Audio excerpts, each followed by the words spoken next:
তপ্ত কাঞ্চন গৌরাঙ্গী রাধে বৃন্দাবনেশ্বরীম বৃষভানুসুতে দেবী ত্বাং নমামি হরিপ্রিয়ে। বৃন্দায়ৈ তুলসী দেব্যৈ প্রিয়াयै কেশবস্য চ কৃষ্ণ ভক্তি প্রদে দেবী সত্যবত্যৈ নমো নমঃ। নমো ধর্মায় মহতে নমো কৃষ্ণায় বেধসে ব্রাহ্মণেভ্यो নমস্কৃত্যং ধর্মাन् বক্ষ্যে সনাতনং। মূকং করোতি বাচালং পঙ্গুং লঙ্ঘয়তে গিরিং যৎকৃপাতমহং বন্দে পরমানন্দমাধবং। নারায়ণং নমস্কৃত্যং নরং চৈব নরোত্তমং দেবীং সরস্বতীং ব্যাসং ততো জয়মুদীরয়েৎ। জয় রূপ সনাতন ভট্ট রঘুনাথ শ্রীজীব গোপাল ভট্ট দাস রঘুনাথ। এই ছয় গোসাইর করি চরণ বন্দন যাহা হইতে বিঘ্ন নাশ অভীষ্ট পূরণ।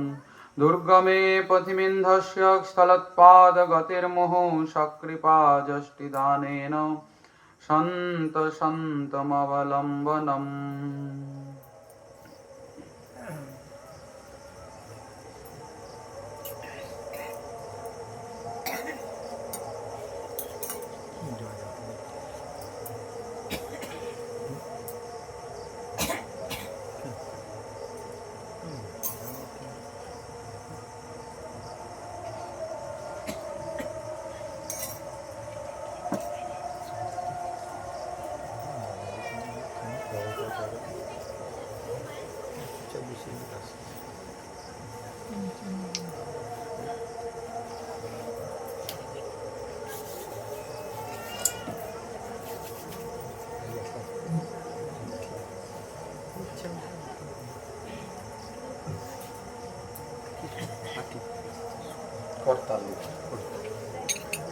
स्तुमस्तं चैतन्याकृतिमति विमर्याद परमाद्भुतौदार्यं वर्जं व्रजपतिकुमारं रसयितुं विशुद्ध सप्रेमोन्माद मधुरपीयूषलहरीं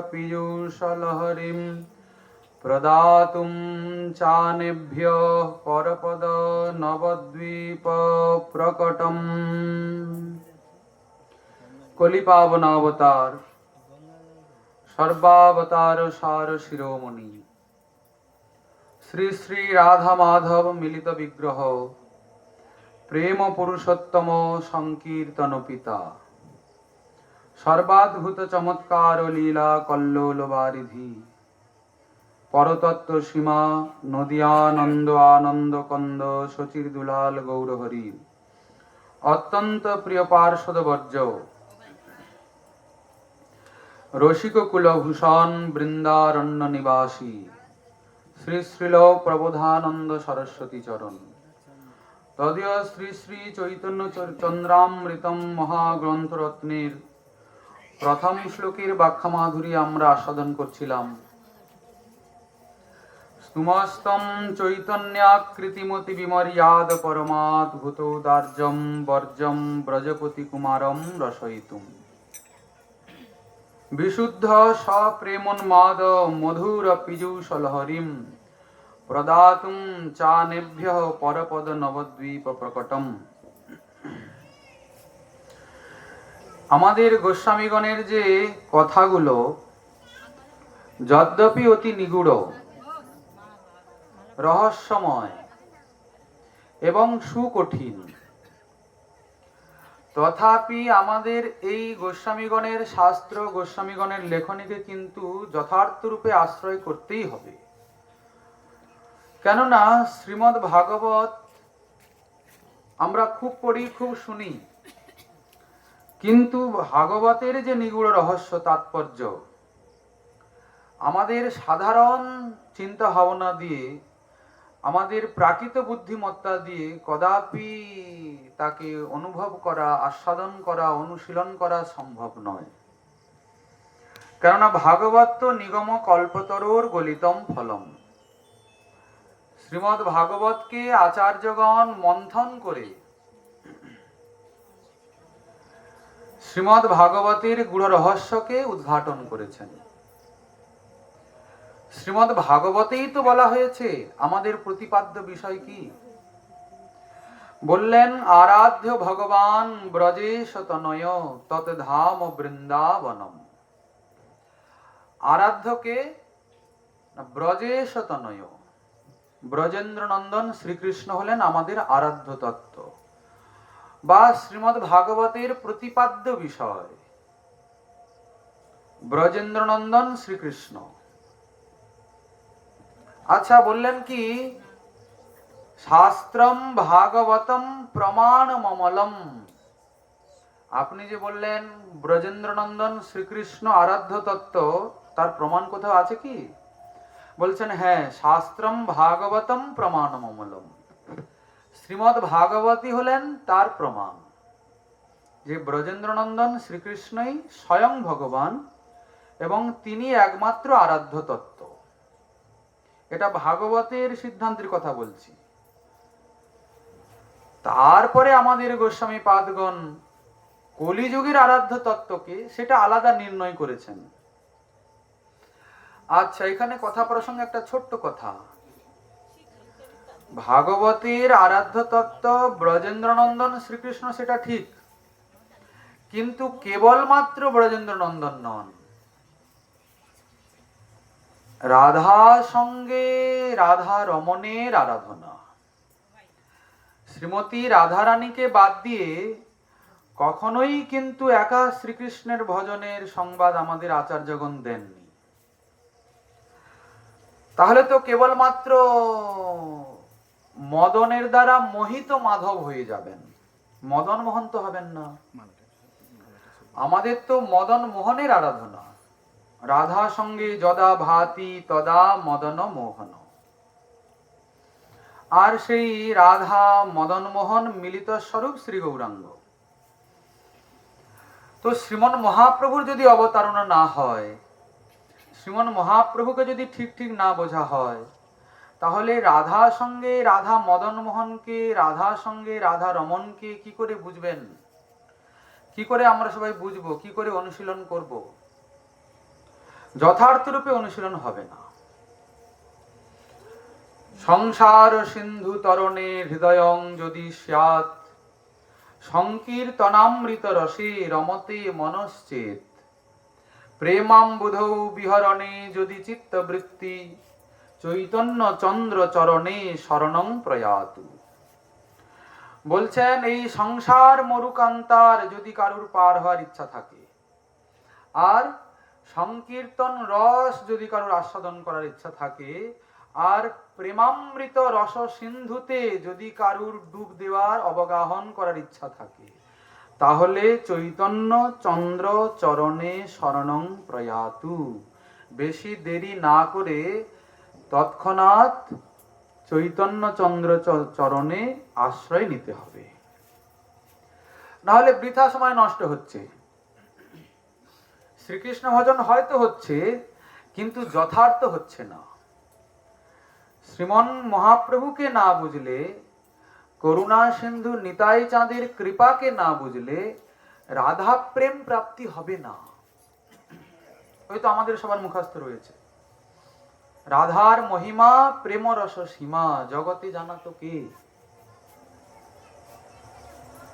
রাধারানীর প্রেমের মহিমা কি দৃশ্য জগৎ জানতো কি করে যদি শ্রীমন মহাপ্রভু না দিতেন? বলে কেমন করে দিলেন?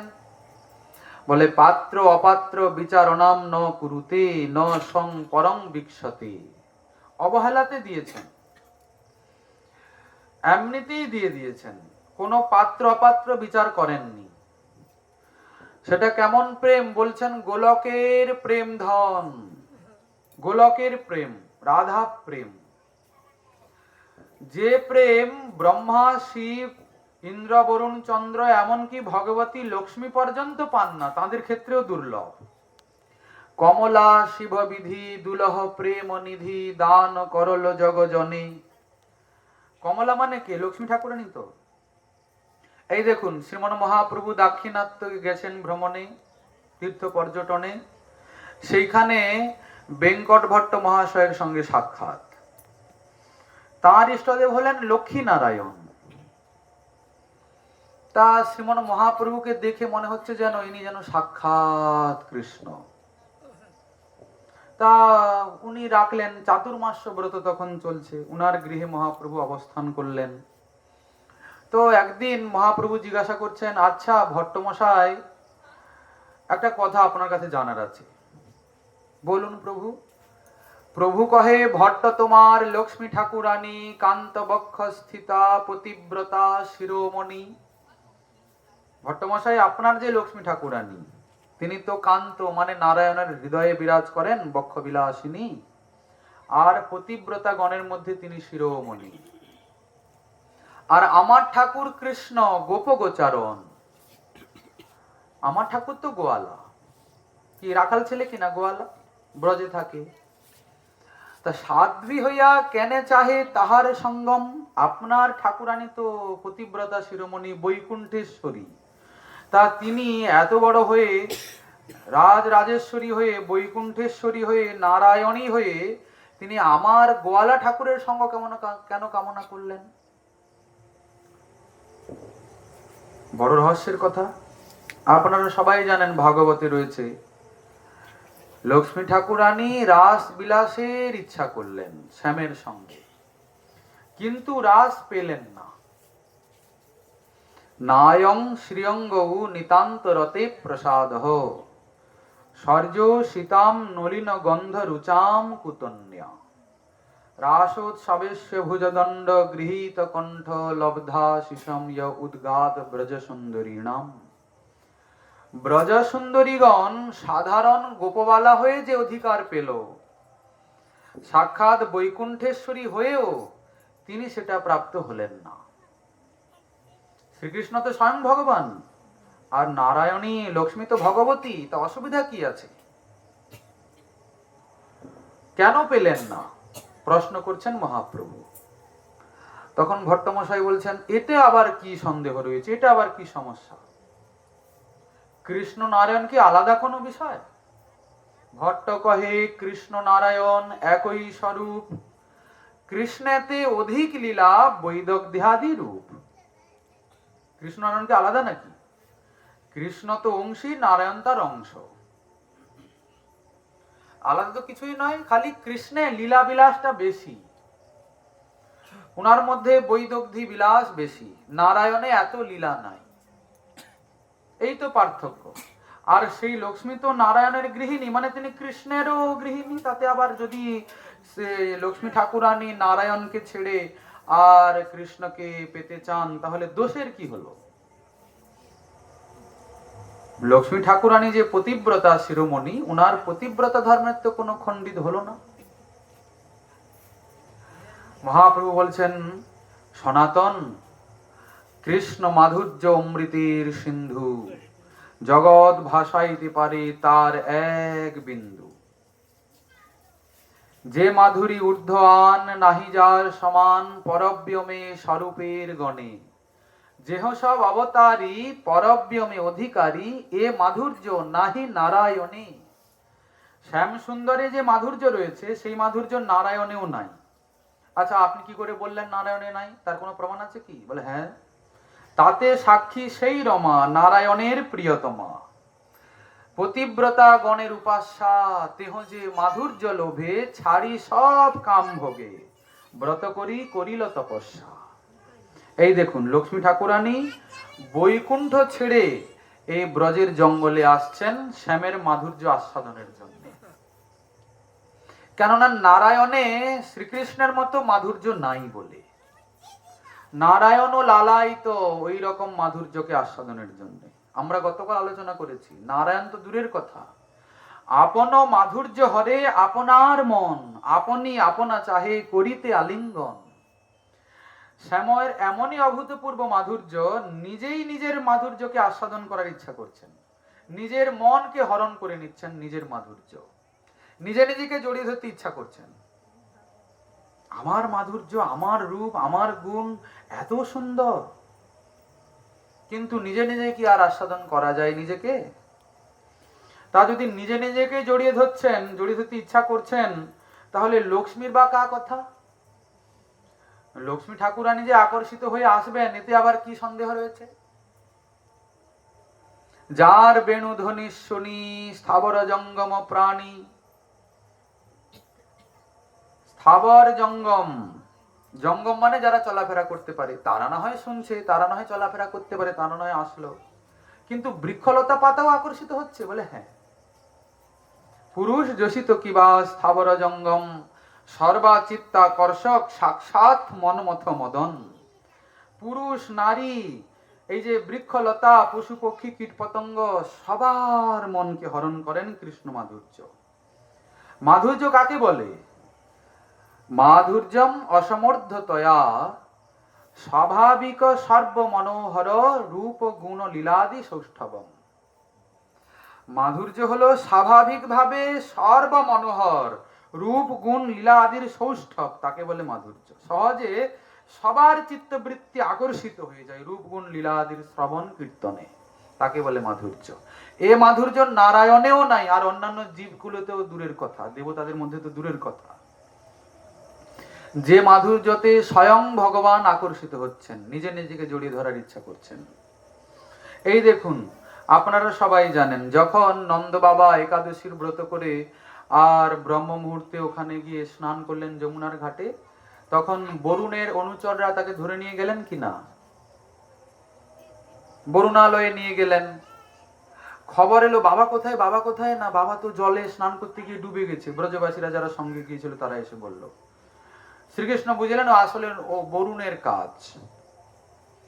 তখন তিনি জলে গিয়ে ঝাঁপ দিলেন, বরুণালয়ে গেলেন। সেইখানে বরুণের যে প্রাসাদ সব স্ফটিক মণি দিয়ে তৈরি, সব একদম সাদা সাদা স্ফটিক মণি। সেইখানে শ্রীকৃষ্ণ গেছেন, ভগবান এসছেন। বরুণ এখন করে কি, ভয়ে জড়সড় হয়ে একদম বসতে সিংহাসন ছেড়ে দিলেন, বড় আরতি পূজা করলেন। প্রভু ক্ষমা করবেন, আমার অনুচররা জানে না যে ইনি আপনার পিতা, ভয়ে নিয়ে চলে এসছেন, ভুল করে ক্ষমা করুন, ক্ষমা করুন। আচ্ছা, ওখানে গেলেন প্রভু, ওইখানে যে স্ফটিক মণিতে প্রভু তার রূপ দেখতে পাচ্ছেন। আহা, আমার রূপ এত সুন্দর! ওই দেখুন, রূপ দেখি আপনার কৃষ্ণের হয় চমৎকার, আস্বাদিতে মনে উঠে কাম। ওইখানে রূপ দেখতে পাচ্ছেন। অপরিত কলিত পূর্ব কশ্চমৎকারকারী স্ফুরতি মম গরিয়ানেশ মাধুর্য পুর অয়মহমপি হন্ত প্রেক্ষ্য ইয়ম লুব্ধ চেতা সর্বসমুপভোক্তুম কাময়ে রাধিকেব। যার নিজের রূপ দেখে সেই রূপ আস্বাদনের নিজের কামনা জাগছে, তাহলে সংসারে সাধারণ নারীর কথা কি, আর সেই ভগবতী লক্ষ্মীর বা কথা কি? আচ্ছা দেখুন, এই শ্যাম সুন্দর যখন ব্রজ ছেড়ে মথুরা গেলেন, সেখানে হয়েছে কি, ওখানে বসছেন রাজপ্রাসাদে, সব সভা সব বসে আছেন। তো সবার ইচ্ছা একটু ব্রজের লীলা দর্শন করতে চান। তা এখন তো ইনি তো ব্রজবিহারী নন, ইনারও ইচ্ছা যে ব্রজের কেমন লীলা আমি করেছি একটু দেখব। তো যারা নাট্যকার তারা সব এসে একটু ওই কৃষ্ণ সেজেছে, কেউ কেউ বলরাম সেজেছে, করে ওই মথুরানাথের সামনে ওই ব্রজলীলার পরিবেশন হচ্ছে। আহা, কি অপূর্ব লীলা! এখন মথুরার কৃষ্ণ পাগল হয়ে যাচ্ছেন, এত সুন্দর ব্রজের শ্যাম। দেখুন, তিনি সেখানে ছিলেন, তিনি এসছেন মথুরাতে, এখন তিনি তার নিজের রূপ লীলাকে দেখে, কোথাকার লীলা? ব্রজের লীলা, নিজেই পাগল হয়ে যাচ্ছেন। গোবিন্দের মাধুরী দেখি বাসুদেবের ক্ষোভ। কথাটা একটু তাৎপর্য আছে। গোবিন্দ মানে কিন্তু এখানে ব্রজেন্দ্র নন্দনের কথা বলা হচ্ছে। আচ্ছা, ক্ষোভটা কার হচ্ছে? বলছেন বাসুদেবের ক্ষোভ। বাসুদেব মানে কে? যিনি বসুদেব নন্দন। আর গোবিন্দ হলেন ব্রজরাজ নন্দন, নন্দের পুত্র, নন্দনন্দন গোবিন্দ। আর বাসুদেব মানে বসুদেব নন্দন। এই জন্য বললেন গোবিন্দের মাধুরী দেখি। গোবিন্দ মানে কে? ব্রজের কৃষ্ণ। তার এরূপ মাধুর্য দেখে বাসুদেবের হৃদয়টা ক্ষোভিত হচ্ছে। সে মাধুরী আস্বাদিতে উপজায় লোভ। গোবিন্দের মাধুর্যকে আস্বাদন করার জন্য বাসুদেবের লোভ জাগছে, কিন্তু আর কি সেটা সম্যক প্রকারে আস্বাদন করা যায়? তার একটা বিশেষ প্রক্রিয়া রয়েছে আস্বাদন করার। সৌন্দর্য, মাধুর্য, ঐশ্বর্য, বৈদগ্ধ বিলাস, ব্রজেন্দ্র নন্দনে ইহা অধিক উল্লাস। এইরকম সৌন্দর্য, এইরকম মাধুর্য, এমতো ঐশ্বর্য, এইরকম বৈদগ্ধি বিলাস কেবলমাত্র ব্রজেন্দ্র নন্দন ছাড়া আর কোন ভগবৎ স্বরূপে নেই। যদ্যপি অনন্ত ভগবৎ স্বরূপ রয়েছেন, রাম, নৃসিংহ, বরাহ, কুর্ম, বামন, বিষ্ণু, হয়গ্রীব সবই রয়েছেন, কিন্তু সবার মধ্যে শ্রীকৃষ্ণের মতো মাধুর্য নাই। ইনি হলেন মাধুর্যের সার, সাক্ষাৎ মাধুর্য মূর্তি ধারণ করেছেন। মাধুর্য মে বন, ইনি কি সাক্ষাৎ মাধুর্য? হ্যাঁ, মূর্তিমান মাধুর্য। তা সেই মাধুর্য আস্বাদন করার ওনার নিজের ইচ্ছা, কিন্তু দেখুন সেই মাধুর্য আস্বাদনের জন্য উপায় একটা বের হলো, রাধারানীর ভাবকান্তিকে আশ্রয় করে সেই মাধুর্য আস্বাদন করা যেতে পারে। কে চিন্তা করছেন? শ্রীকৃষ্ণ। তাই রাধা ভাব কান্তি ধরি, রাধা প্রেম গুরু করি, নবদ্বীপে করল উদয়। উদয় হলেন। আচ্ছা, এটা তো ওনার মুখ্য কারণ, কিন্তু ওনার আর একটা ইচ্ছা আছে।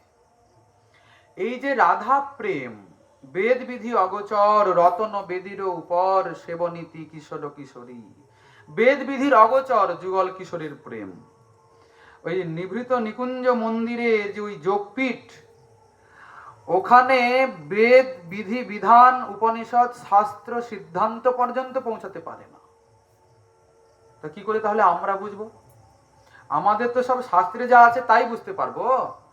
তারপরে যেটা বেদে শাস্ত্রে লেখাই নাই, বেদ শাস্ত্র যার যার সীমা পরিসীমা, যার ছোঁয়া পর্যন্ত পেতে পারে না, তাকে আমরা সাধারণ বুঝবো কি করে? আহা, উনার কথা তো বাদ দিন। বেদেরও অগপ্য নিত্যানন্দের চরিত্র, বলছেন নিতাই চাঁদের চরিত্র বেদেরও অগপ্য, বেদ বুঝতে পারে না এনাদের চরিত্রকে। অতএব নিগুড় রহস্য আছে কিনা? কিন্তু সেই ব্রজেন্দ্র নন্দন শ্রীকৃষ্ণ, সেই ব্রজেশ্বরী বৃষভানুনন্দিনী শ্রীমতী রাধারানী এক হয়ে যখন শ্রীমন মহাপ্রভু হয়ে এলেন, যেটা আজ পর্যন্ত কেউ পায়নি, আজ পর্যন্ত কোন ভগবৎ স্বরূপ কোন যুগে কোন জীবকে দেয়নি, সেই অপ্রাকৃত চিন্ময় ব্রজের নিগুড় রহস্য, নিভৃত নিকুঞ্জ মন্দিরের নিভৃত নিকুঞ্জের রহস্য এই কলিহত জীবকে অকাতরে বিলিয়ে দিলেন, পাত্র অপাত্র বিচার না করে। পাত্র অপাত্র বিচারণাম ন কুরুতে, ন সং পরং বিক্ষ্যতে, দেয়া দেয়ম বিমর্শকো নহিনবা কাল প্রতীক্ষ প্রভু। কাকে দেওয়া যাবে, কাকে দেওয়া যাবে না, কিংবা না এর এখন একটু বাকি আছে, সময় লাগবে, এরকম কোনো বিচার করেননি, অকাতরে বিলিয়ে দিয়েছেন। আচ্ছা, কি করে দিলেন তিনি? বললেন একটা কারণে দিলেন, তা হলো করুণায়। করুণার বশবর্তী হয়ে তিনি দিলেন। বলছেন রসিক শেখর কৃষ্ণ পরম করুণ, এই দুই হেতু ইচ্ছার উদ্গম। এক, তিনি রসিক শেখর চূড়ামণি। আচ্ছা, শ্রী ভগবান রস দিয়ে গড়া, তো সাক্ষাৎ রসই মূর্তি ধারণ করেছেন ব্রজেন্দ্র নন্দন রূপে, রসরাজ।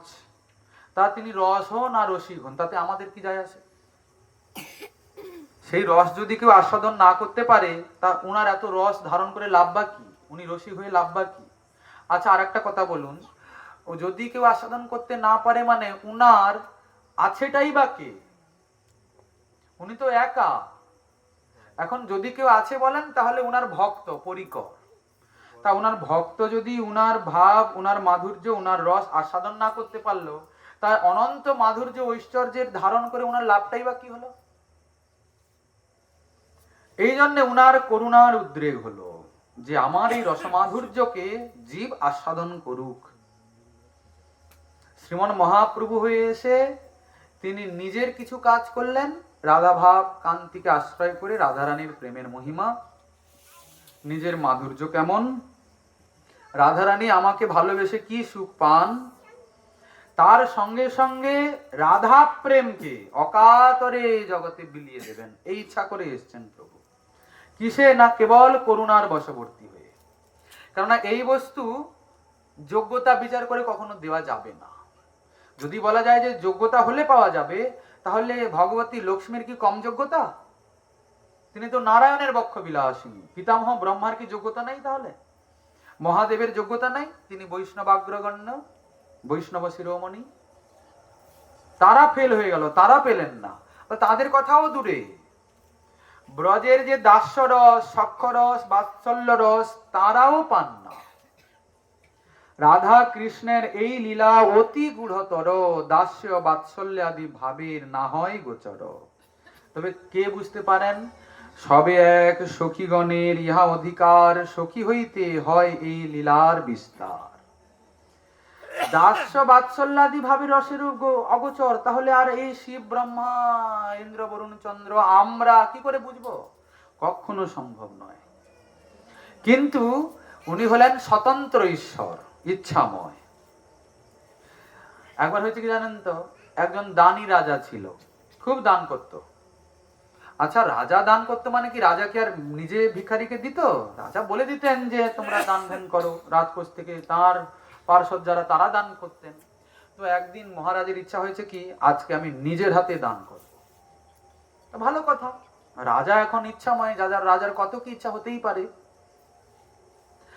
মন্ত্রীকে বললেন, মহামন্ত্রী আমার রাজকোষে যত মূল্যবান সব ধনরত্নগুলো আছে সব থেকে বেশি দামি দামিগুলো নিয়ে আসো। মহারাজ কি করবেন? বলে আমি যা করলাম আমার ব্যাপার, তোমাকে যেটা বলছি আদেশ পালন করো।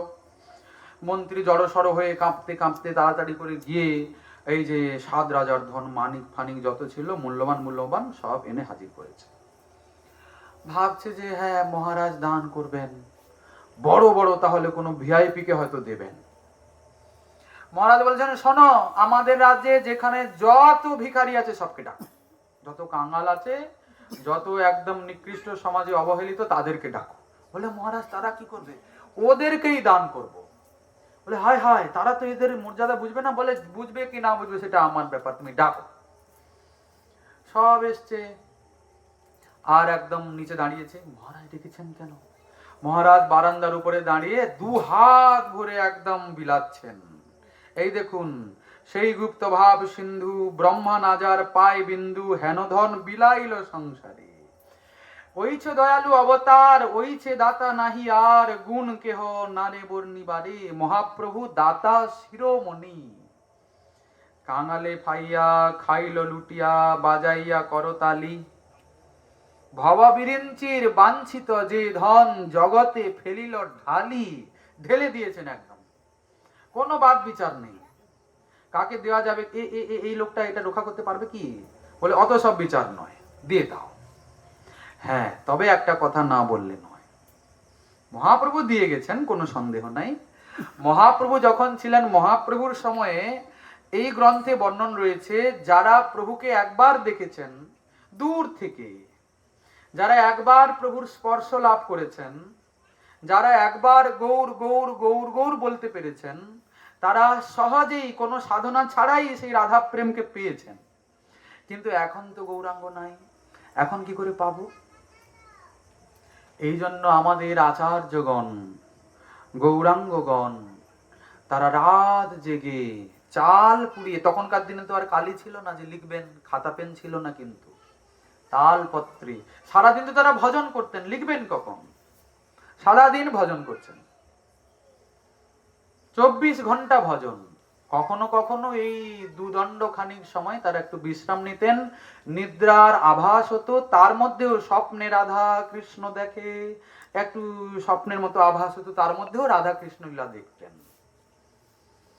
রাত জেগে চাল পুড়িয়ে কালি তৈরি করে তালপত্রে লিখতেন। আজকে আমরা যে কথাগুলো বলছি শুনছি, এগুলো কিন্তু সব আমাদের রূপ সনাতন আদি আচার্যগণের মহা অবদান।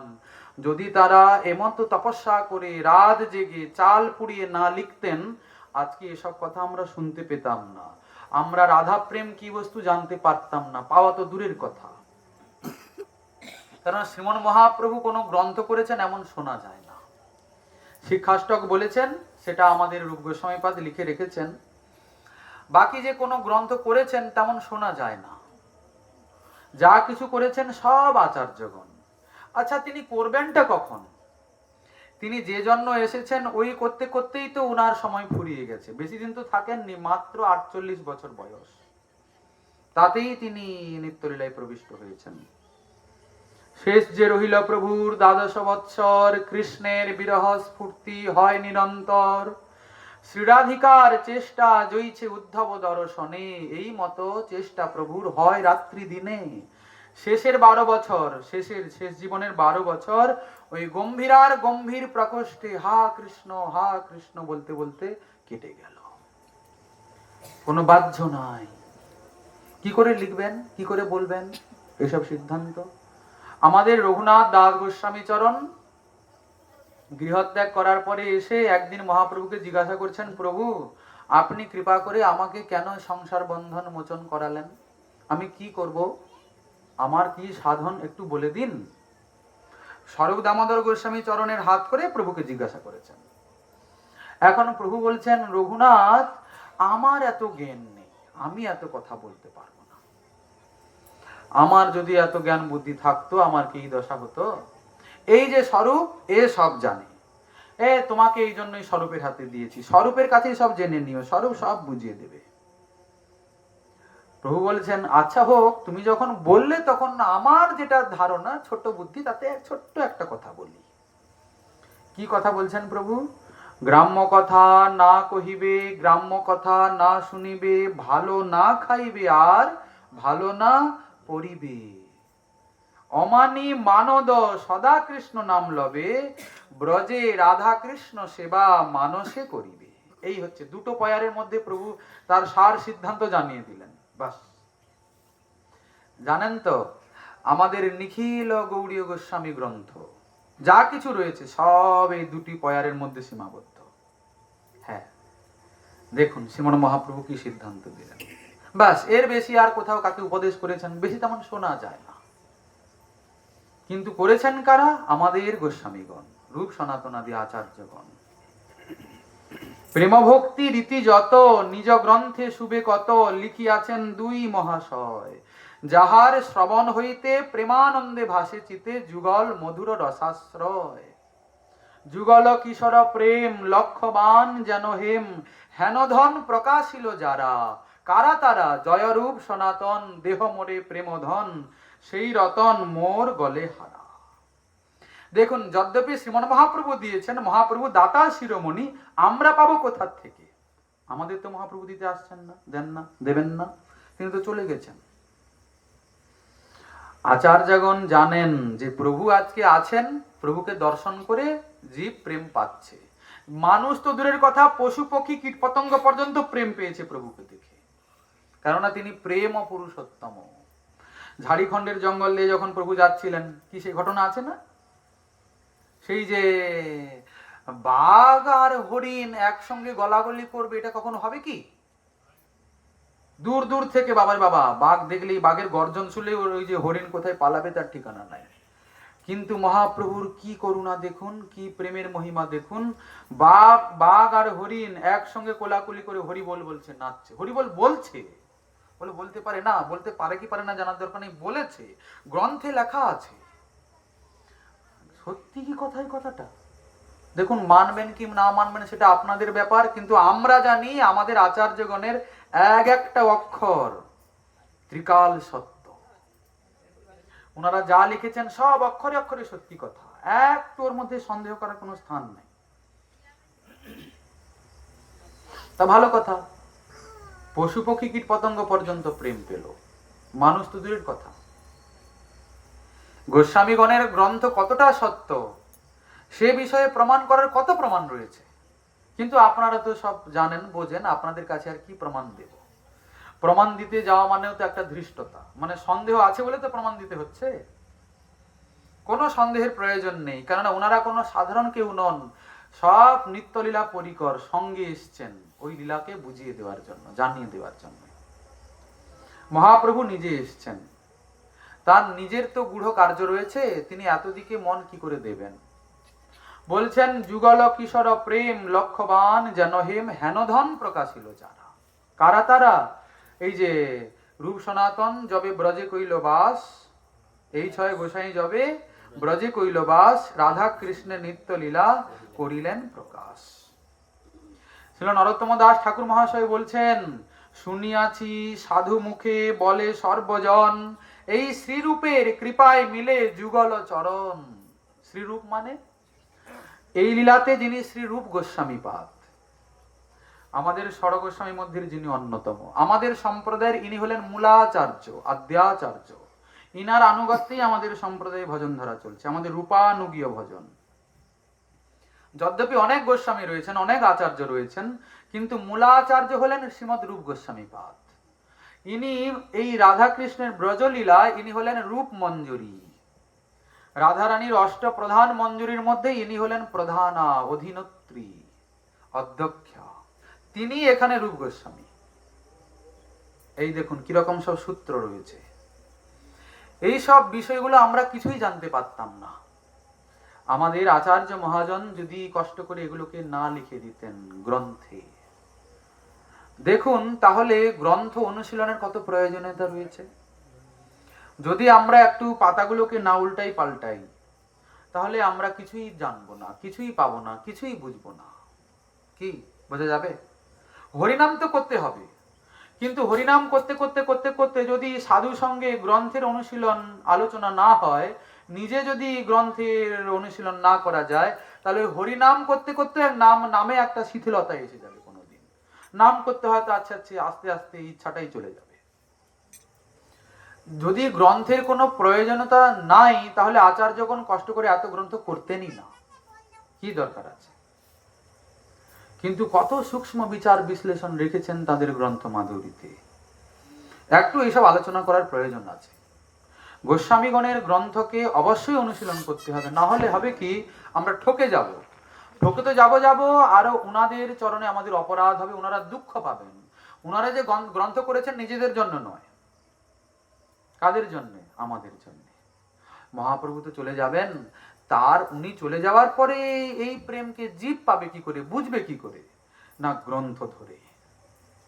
গ্রন্থে যেসব লেখা রয়েছে, গুরু বৈষ্ণবের আনুগত্যের থেকে গ্রন্থ অনুশীলন করে ওগুলো বুঝবে। ঠাকুর মহাশয় বলছেন, সাধু শাস্ত্র গুরু বাক্য হৃদয়ে করিয়া ঐক্য সতত ভাসিব প্রেম মাঝে। সাধু শাস্ত্র গুরু এই তিনের বাক্য যেন এক হয়। শাস্ত্র মানে এখানে কিন্তু বুঝতে হবে বিশেষ করে আমাদের গোস্বামী গ্রন্থ শ্রীমদ্ ভাগবত। দেখুন আমাদের শ্রীজীব গোস্বামী পাদ ভক্তি সন্দর্ভে বলছেন, শ্রবণন্তু শ্রীমদ্ ভাগবতম শ্রবণম পরম শ্রেষ্ঠম। শ্রবণের মধ্যে শ্রীমদ্ ভাগবত শ্রবণ করা পরম শ্রেষ্ঠ। আচ্ছা বাস ভালো কথা, আমরা দিনরাত ভাগবতই শুনি। ওই 18,000 শ্লোকে লেখা রয়েছে, ওই অজামিলের কথা, নরসিংহের কথা, ওই নরসিংহদেব ভগবান কি জয়, হিরণ্যকশিপুর বধ হয়ে গেল, প্রহ্লাদ মহারাজ কি জয়, কৃষ্ণ জন্ম হয়ে গেল, ভক্তবৎসল ভগবান কি জয়, তারপরে কি ওই যে পুতনা বধ করে দিলেন, পুতনা মোক্ষণকারী ভগবান কি জয়। এই ব্যাস, এই তো মুখাস্ত করা রয়েছে সব একদম সিরিয়াল বাই সিরিয়াল। সুইচটা টিপে বসে দিলেই, আসনে বসে গিয়ে সুইচটা টিপলেই গড়গড় করে সব বেরিয়ে গেল। ওই তো হচ্ছে, দেখবেন সারা দুনিয়াতে যেখানে যেখানে ভাগবত পাঠ হচ্ছে ওই হচ্ছে। তাহলে ইনাদের গ্রন্থের কি হবে? আমাদের আচার্যগণ যে এত গ্রন্থ করলেন, আচ্ছা আপনারা কি মনে করেন ইনা আচার্যগণের গ্রন্থ কি ভাগবতের বাইরে কোনো বিষয় নাকি? সব ভাগবতের রহস্য। ভাগবত কোনো সাধারণ নয়, ছোট নয়। ভাগবত খালি 18,000 শ্লোকের নয়। এরকম শোনা যায় গোস্বামীগণের 4,32,000 শ্লোকের গ্রন্থ।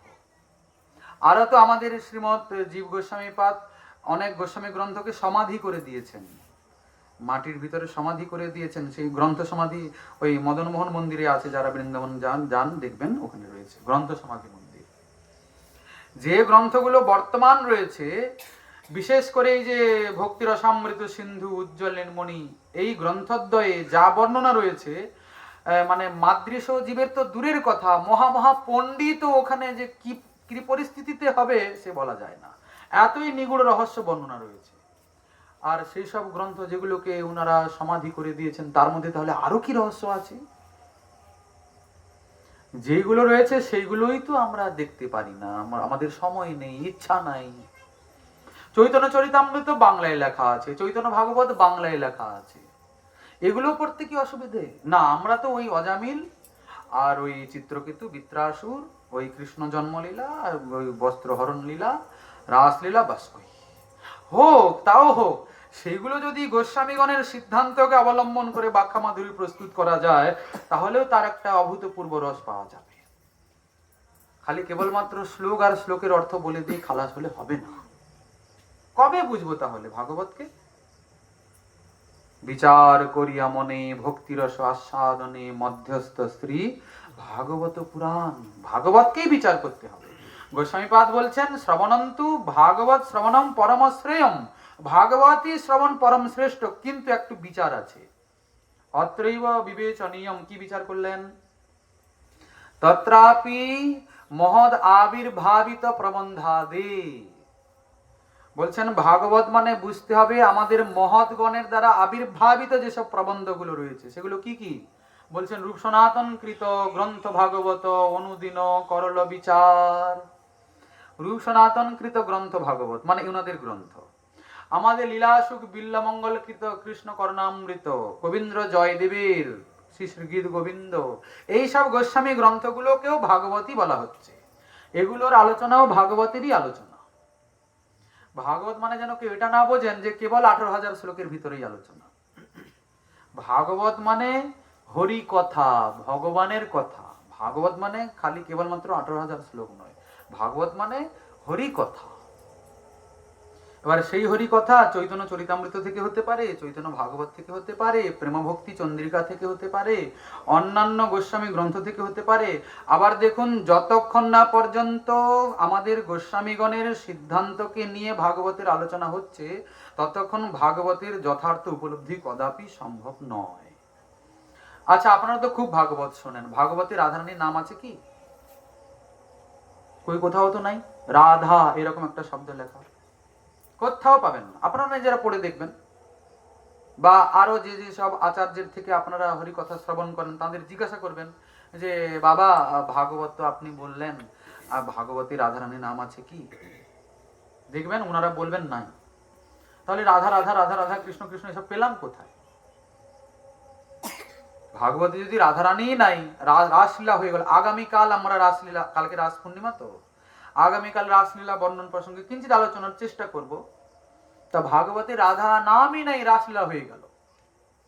চৈতন্য চরিতামৃতে গোস্বামীপাদ বলছেন রাধা বিনু রাসলীলা নাহি ভাই চিতে, মন্ডলী ছাড়িয়া গেলা রাধা অন্বেষিতে। রাধা রানী ছাড়া রাসলীলা ভালো লাগছে না শ্যামের, রাস মন্ডলী ছেড়ে দিয়ে খুঁজতে গেলেন রাধা কোথায় গেল।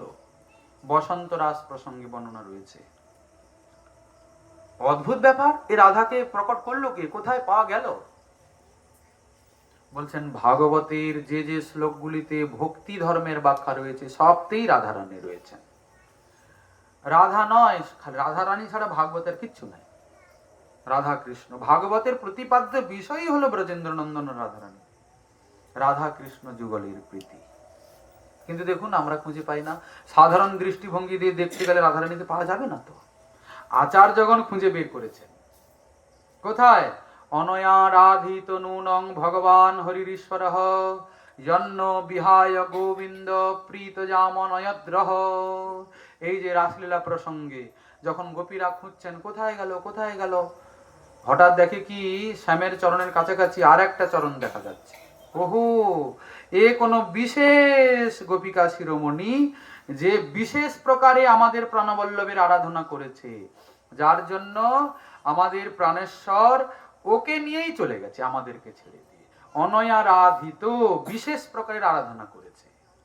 এই যে রাধিত শব্দ থেকে শ্রীমৎ সনাতন গোস্বামীপাদ বৃহৎ বৈষ্ণব তোষণীতে রাধা এই শব্দ নিষ্পন্ন করেছেন। আর একটি তাৎপর্য দিচ্ছেন ছিল কবিরাজ গোস্বামীপাদ। কৃষ্ণ বাঞ্ছা পূর্তিরূপ করে আরাধনে, অতএব রাধিকা নাম পুরাণে বাখানে। কৃষ্ণের বাঞ্ছা পূরণ করার মতো যিনি আরাধনা করতে পারেন তাকেই বলে রাধা।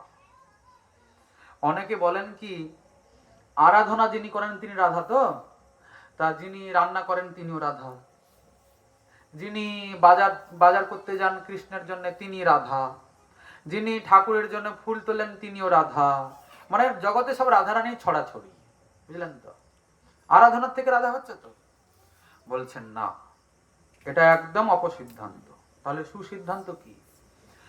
যদ্যপি আরাধনা থেকে রাধা শব্দ এসছে সেটা ঠিক আছে, কিন্তু রাধারানীর স্বরূপটাও একটু নির্ণয় করতে হবে। রাধারানী কি দিয়ে গড়া, রাধারানী এলেন কোথা থেকে? বলছেন মাদনাক্ষ মহাভাব রূপিণী রাধা ঠাকুরানী। সেই মহাভাব রূপা রাধা ঠাকুরানী সর্বগুণখনি সর্বকান্তা শিরোমণি। তয়ের অপু ভয়র মধ্যে রাধিকা সর্বথাধিকা, মহাভাব স্বরূপয়ম গুণৈর অতি বরিয়সী। মহাভাব কি জিনিস আমরা বুঝি কি? তা যে ব্যক্তি ঠাকুরের জন্য ফুল তুলছে সে নাকি রাধা, সে মহাভাব স্বরূপিনী কি?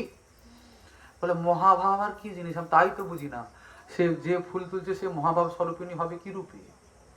আমরা তো সব রক্ত মাংস মেদ মজ্জা সপ্ত ধাতু দিয়ে পঞ্চ মহাভূত দিয়ে গঠিত দেহে রয়েছে, আর রাধারানীর ভিতর বাইরে সব মাদনাক্ষ মহাভাব দিয়ে তৈরি।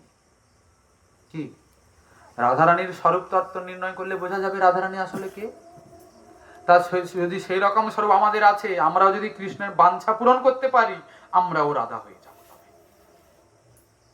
মহাভাব চিন্তামণি রাধার স্বরূপ। মহাভাব চিন্তামণি, চিন্তামণি মানে যে মনির কাছে চিন্তা করলেই অভিষ্ট বস্তু প্রদান করে। রাধারানী মহাভাব চিন্তামণি। কৃষ্ণ যদি ইচ্ছা করে এই বস্তু আমার প্রয়োজন, তৎক্ষণাৎ রাধারানী প্রদান করেন, সেইভাবে তার সেবা করেন। এমন সময় হয় কি শ্যামসুন্দর জানেন না রাধারানীকে শেখাতে হয় শ্যামকে। আজকে এই মাদনকলা রসবৈচিত্র্যের খেলা হবে। ওই রাধা রস সুধা নিধির তরঙ্গ হিল্লোলে স্বয়ং অখিল ব্রহ্মাণ্ডনাথ মোহিত হয়ে যান, মূর্ছা প্রাপ্ত হন। কি ভয়ঙ্কর তাহলে রাধারানীর স্বরূপ! বিষয়গুলো অতি নিগূঢ় রহস্যময়। যদি আমাদের আচার্যগণ এই সংবাদ না দিতেন আমরা বুঝতে পারতাম না, জানতে পেতাম না।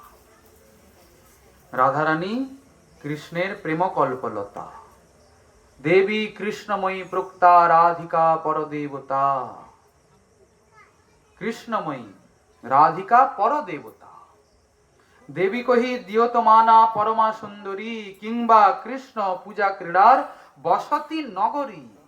কত সব বিশেষণ দিচ্ছেন আচার্যগণ। সাধারণভাবে রাধারানীকে বুঝলে চলবে না।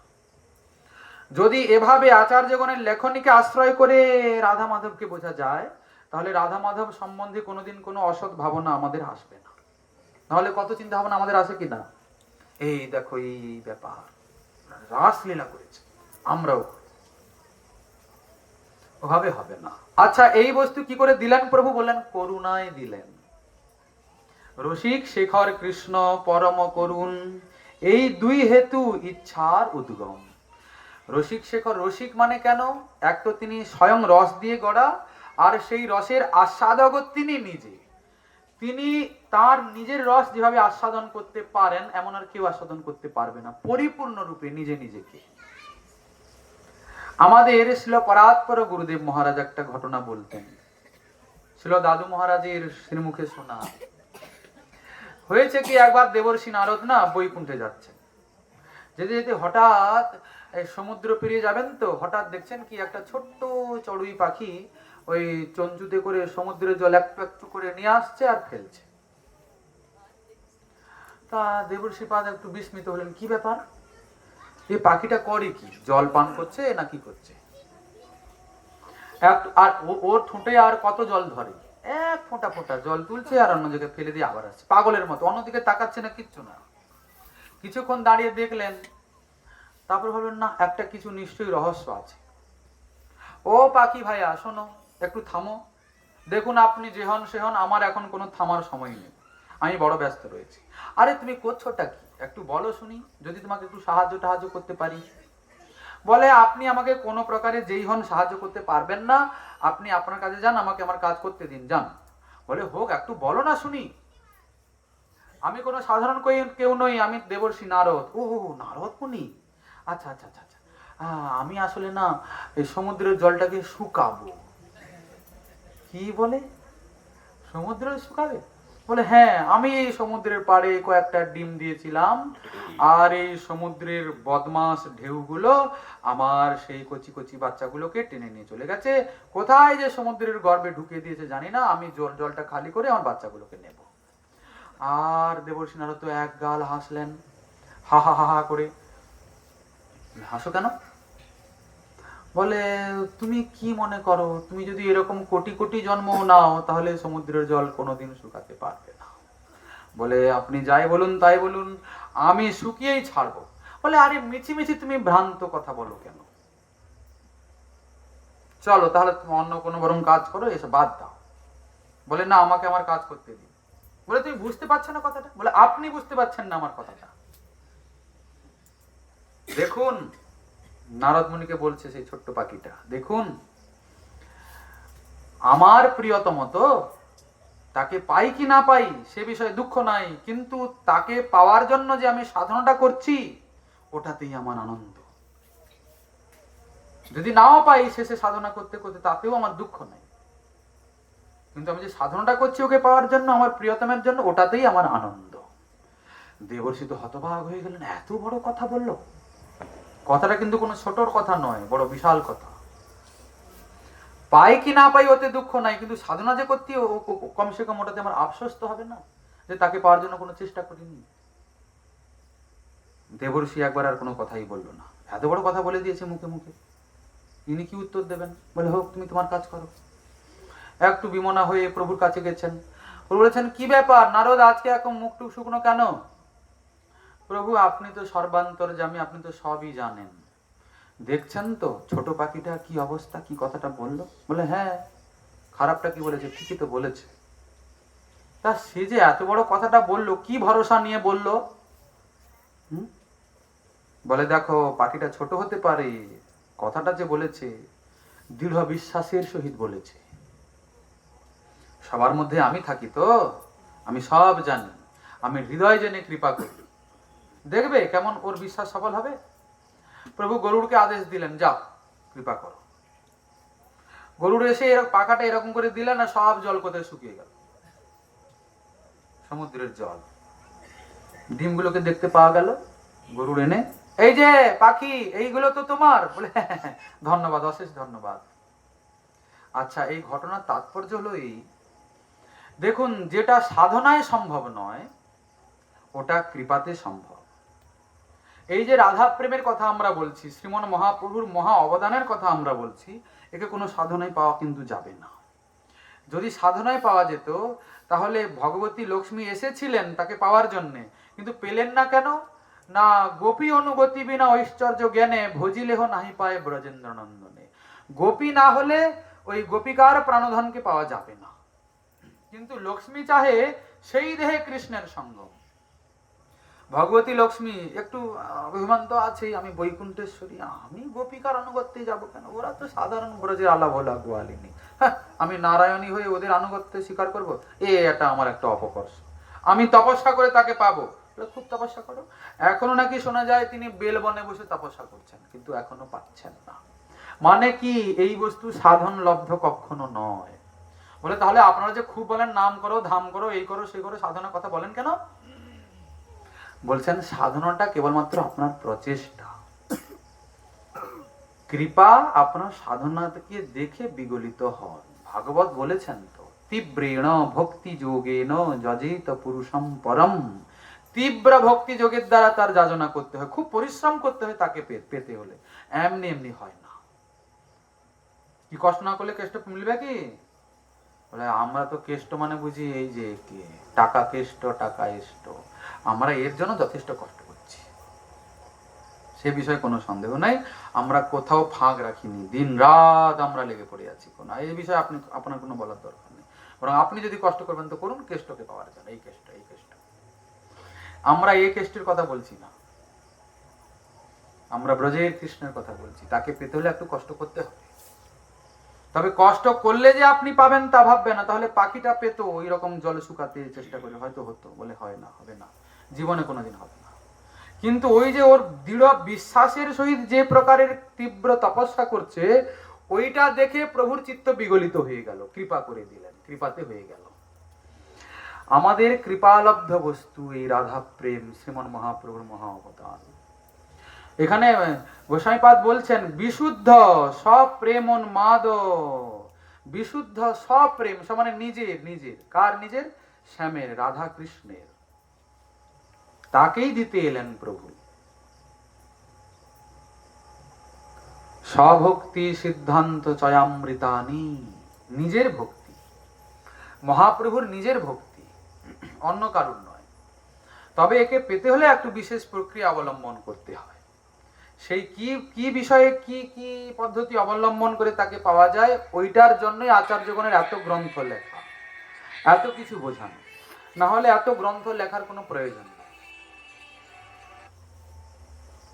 জীবের তো, আমাদের তো বুদ্ধিবৃত্তি অত্যন্ত সংকুচিত, অশুদ্ধ। আমরা কি করে নিজ বুদ্ধিমত্তায় সেই বস্তুকে পাবো? কখনো আমাদের দ্বারা সম্ভব নয়। এই জন্য আচার্যগণ এই উপায় অবলম্বন করেছেন। যদি পেতে হয় তাহলে আগে গৌর নিত্যানন্দের চরণে শরণাগত হতে হবে। গৌর হরি অবতরী প্রেমের বাদর করি, সাধিলা মনের নিজ কাজ, রাধিকার প্রাণধন। গৌর হরি অবতরী প্রেমের বাদর করি, সাধিলা মনের নিজ কাজ, নিজের কার্য করতে এসছেন। তার মধ্যে আনুষাঙ্গিক ভাবে সেই প্রেমকে জগতে দিয়ে গেলেন। আচ্ছা, আমরা কি এই সব সংবাদ শুনতে অভ্যস্ত? বলে না, এসব আমরা শুনতে অভ্যস্ত নই, আর শুনতে আমাদের তেমন একটা সুবিধা ঠেকছেও না। বিষয়গুলো অত্যন্ত কঠিন বলে মনে হচ্ছে। কঠিন লাগছে তো আপনাদের? সব এখান থেকে উপর দিয়ে চলে যাচ্ছে নাকি? তাহলে আমাদের বলে আর কি লাভ? দেখুন, সে আপনাদের মাথার উপর দিয়ে যাক আর যেদিক দিয়ে যাবে যাক, ওতে আমাদের কিছু যায় আসে না। কিন্তু আমরা তো মহাপ্রভুর মহা অবদানকে বলবই, আমরা আচার্যগণের সিদ্ধান্তকে বলবই। কেননা যতক্ষণ এই আচার্যগণের সিদ্ধান্তকে জীবনে না মানা হচ্ছে, ততক্ষণ ভক্ত জীবনে ভক্তি ধর্ম যাজন মর্যাদার সহিত কখনো হবে না। আজকে ভক্ত সমাজে এত উচ্ছৃঙ্খলতা কেন? সত্য বস্তুর উপলব্ধি না থাকার জন্য। আসলে শাস্ত্রে কি লেখা আছে সেই বিষয়টাকে ঠিক ঠিক অনুশীলন না করার জন্য এই রকমের আজকে উচ্ছৃঙ্খলতা। একই সম্প্রদায় বলছে সেও নিত্যানন্দ পরিবার, সেও নিত্যানন্দ পরিবার, তার সিদ্ধান্ত একটা আলাদা, ইনার সিদ্ধান্ত আলাদা। ইনি বলছেন আজকে একাদশীর ব্রত, তিনি বলছেন কালকে একাদশীর ব্রত। এইসব কি কথা? এসব হচ্ছে কেন? মত বৈষম্য। বলছেন এই যে আচার্যগণের সিদ্ধান্তকে ঠিক ঠিক পালন না করার জন্য, না মানার জন্য, সঠিক প্রণালী প্রাপ্ত না হওয়ার জন্য এই সব সমস্যার সম্মুখীন হতে হচ্ছে ভক্ত সমাজকে। কে বলছে গোপাল সেবা মানে? আর সে কথা বলে লাভ নেই, এইসব করে কিছু হয় না। গোপাল সেবা করলে, ঠাকুর সেবা করলে কি হবে? আবার আমাদের আচার্যগণ বলছেন বাবা বিগ্রহ সেবা তো করতেই হবে। বিগ্রহ সেবা না করলে কদাপি প্রেম প্রাপ্তি সম্ভব নয়। তবে বিগ্রহ সেবা যে করবে, কেবল মূর্তি মনে করে এরকম ঠাকুর বসিয়ে দিলে হবে না, তাকে সাক্ষাৎ ব্রজেন্দ্র নন্দন জ্ঞান করেই সেবা করতে হবে, তবে গিয়ে লাভ আছে। কিন্তু সে বিষয় বুঝবো তারপরে তো না করব। কিভাবে বিগ্রহ সেবা করতে হয় সে বিষয়ে শুনবো বুঝবো, তারপরে তো সে বিষয়ে আমাদের আগ্রহ আসবে। আমরা তো বাইরের বাইরের লোক। এই একটু হরে কৃষ্ণ নাম করে নিলেই হলো, প্রেম পাওয়া গেল, হরে কৃষ্ণ নাম। এই মুক্তি নিয়ে তো কথা, বৈকুণ্ঠে চলে যাব, জন্ম মৃত্যুর চক্র থেকে নিবৃত্ত হয়ে যাব, আর ত্রিতাপ জ্বালা ভোগ করতে হবে না, চলে যাবো, ব্যাস। কিন্তু আমাদের শ্রীমদ রূপ গোস্বামী পাদ বলছেন ভুক্তি মুক্তি প্রিহা পিশাচি যাবৎ হৃদি বর্ততে তাবৎ ভক্তি সুখ শাস্ত্রম কথম অভ্যুদয় ভবেৎ। যতক্ষণ মুক্তির বাসনা হৃদয়ে আছে ততক্ষণ ভক্তি প্রাপ্তি সম্ভব নয়। এই দেখুন, শ্রীমন মহাপ্রভু যদ্যপি অকাতরে পাত্র বিচার না করে দিয়েছেন, ঠিক কথা, তবু আচার্যগণ যোগ্যতার বিচার করে দিয়েছেন। না যোগ্যে সহসা দাতুম যোগ্যেতি, অপাত্রে পাওয়া যাবে না। যোগ্যতাটা কি? বলছেন সর্বান্যস্ব নিরপেক্ষত্বম এব। কোনো কিছুর অভিলাষ নাই জীবনে, একটাই মাত্র অভিলাষ, তাকে পাওয়া। এই চিন্তা ভাবনা যার পুরো হৃদয় জুড়ে বিরাজমান, এই চিন্তা ভাবনা নিয়ে যিনি সাধন ভজন করছেন, তিনি ওই প্রেম প্রাপ্তির অধিকারী, তিনি যোগ্য, তাকে প্রভু প্রেম দেবেন। না হলে ভোগ বাসনা, মুক্তির বাসনা, অন্যান্য সুখ ভোগ, এই মান সম্মান প্রতিষ্ঠা, শ্রীমন মহাপ্রভু এগুলোকে উপশাখা বললেন। কিন্তু যদি লতার অঙ্গে উঠে উপশাখা, ভুক্তি মুক্তি সিদ্ধি যত অসংখ্য তার লেখা। শেখ জল পাইয়া উপশাখা বাড়ি যায়, স্তব্ধ হইয়া মূল শাখা বাড়িতে না পায়। ভক্তি কল্পলতার বীজ গুরুদেব দিয়েছিলেন তো, কোথায় রোপণ করেছেন? হৃদয় ক্ষেত্রে। এখন আপনি করেন কি? শ্রবণ কীর্তন জল ঢালেন, শ্রবণ কীর্তন জলে করয়ে সেচন। এখন লতা বাড়ছে, সাধু সঙ্গরূপী সার, কীটনাশক, ঔষধ, ভিটামিন প্রয়োগ হচ্ছে, লতা ভক্তি কল্পলতা বাড়ছে। লতা বেড়ে যাচ্ছে কোথায়? ব্রহ্মাণ্ড ভেদ করে বিরজা পেরিয়ে গোলক বৃন্দাবনে গেল। সেখানে গিয়ে কৃষ্ণচরণ কল্পবৃক্ষে করে আরোহণ। তাহা বিস্তারিত হইয়া ফলে প্রেম ফল, ইহামালি সেচে নিত্য শ্রবণাদি জল। প্রেম ফলে গেল। তারপরে মহাপ্রভু বলছেন, আচ্ছা একটা লতার তো শাখা প্রশাখা হয়, ভক্তি কল্পলতারও নাকি শাখা প্রশাখা রয়েছে। সেগুলো কি? এই যে ভোগ বাসনা, মুক্তির বাসনা, লাভ, পূজা, প্রতিষ্ঠা, লোকে আমাকে ডাকবে, দণ্ডবত প্রণাম করবে, ভালো সিংহাসনে বসাবে, মোটা মোটা মালা পরাবে, ঝকঝকে চকচকে কাপড় দান করবে, খুব পায়ে পড়বে, খুব দক্ষিণা দেবে, খুব নাম ডাক করবে, খুব প্রশংসা করবে। এই যে উপশাখা এসে গেল। একটা গাছে যখন শাখা প্রশাখা বেশি বেড়ে যায় তখন মূল শাখাটা স্তব্ধ হয়ে যায় না একটু? মহাপ্রভু বলছেন যখন শাখা প্রশাখা বেড়ে যাবে ভক্তি কল্পলতায়, তখন স্তব্ধ হইয়া মূল শাখা বাড়িতে না পায়। তাহলে কি করব প্রভু? না প্রথমেই উপশাখার করিয়ে ছেদন, প্রথমেই শাখা প্রশাখাকে কেটে বাদ দাও, তবে মূল শাখা বাড়ি যায় বৃন্দাবন। তাহলে মূল শাখা বেড়ে বৃন্দাবনে যাবে। কেননা ভক্তি পথে আসলে লোকে তো সম্মান করবেই, লোকে তো মাথা ঠুকবেই, দান দক্ষিণা তো আসবেই। আসবে কি আসবে না? আপনার মাথায় তিলক আছে, আপনি পরনে সাদা লাল যাই হোক একটা পরেছেন, লোকে আপনাকে দেখলে হরে কৃষ্ণ বলুক কি না বলুক, ওর মনে একটা ভাবনা এসেই যাবে, এ কৃষ্ণ ভক্ত। অনেক সময় লোক পরিহাস করার ছলে হোক, শ্রদ্ধা করে বলে হরে কৃষ্ণ, এরকম বলে, বলে কিনা? আর আমার ছাতিটা চওড়া হয়ে গেল একেবারে, দেখেছো আমি কত বড় ভক্ত হয়েছি, আমাকে লোকে দেখে হরে কৃষ্ণ বললো, দণ্ডবাদ প্রভু, দেখেছো কত বড় ভক্ত হয়েছি। তাহলে হ্যাঁ, আমার এত বড় যোগ্যতা এসছে, যদি কেউ আমার কাছে আসে আমি আমার চরণটা তার মস্তকে তুলিও দিতে পারি, এত বড় ভক্ত হয়েছে। আরে বেশি কি বলবো, অনন্ত কোটি ব্রহ্মাণ্ডের নাথ আমার হাতের মুঠোয় এসে গেছে। এই এগুলো কিন্তু স্বাভাবিক আসে। কি ভোগ সুখের কোনো অভাব থাকে কি ভক্তের? ভক্তের কোনো অভাব নেই। কৃষ্ণ ভক্ত নিষ্কাম, অতএব শান্ত, ভুক্তি মুক্তি সিদ্ধিকামী, সকলই অশান্ত। ভক্ত নিষ্কাম, চায় না কিছু, কিন্তু প্রভু খুব দেয়, খুব দেয়। হ্যাঁ, এই দেখুন, যে না চায় সেই বেশি পায়। আর চাইলে তো ছোট হতে হয়, ছোট হতে হয় না? চাইলে তো একটা সীমা থাকে। হ্যাঁ বাবা 50,000 টাকা চাই, হোক 50,000 টাকা নাও। বললেন তুই এত মূর্খ, আমি অনন্ত কোটি ব্রহ্মাণ্ডের নায়ক, তুমি যদি আমার পুত্র হও তুমিও তো তাহলে অনন্ত কোটি ব্রহ্মাণ্ডের নায়ক। কি পুত্রের সম্পত্তি, পিতার সম্পত্তি একদিন পুত্রের তো হবে, তা তুমি তার থেকে মাত্র 50,000 টাকা চাইলে? যা, বেকার কোথাকার। তিনি কি করেন? ওই 50,000 দিয়ে নিজে সরে পড়েন।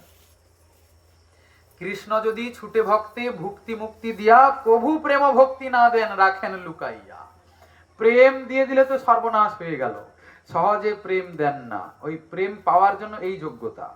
কিছুই চাই না প্রভু তোমার থেকে, কিছুই চাই। আরে বাকি রেখেছো কি আমাকে দিতে? সবই তো দিয়েছো, না চাইতেই তো দিয়েছো। কি আমরা কি জানতাম আমাদের এসব প্রয়োজন আছে? না চাইতে সব ব্যবস্থা প্রভু করে দিয়েছেন। তারপরে আবার চাইবো কেন? চেয়ে ছোট হতে যাবো কেন? ছোট হব না। যদি চাইতে হয়, চাইতে হবে। আচার্যগণ চাওয়ার কথাও বলেছেন, না চাইলে আবার পাওয়া যায় না। তবে যা চাইলে তাকে পাওয়া যায় তা চাইব।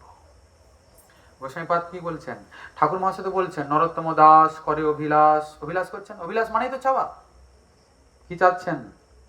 যুগল চরণ সেবা, যুগল চরণ ধেবা, যুগলেই মনের প্রীতি, যুগল কিশোর রূপ, কামরতি গণভূপ, মনে রহু ও লীলা কি রীতি। আমার মনে যেন তাই থাকে। কি? যুগল চরণ সেবা, যুগল চরণ ধেবা।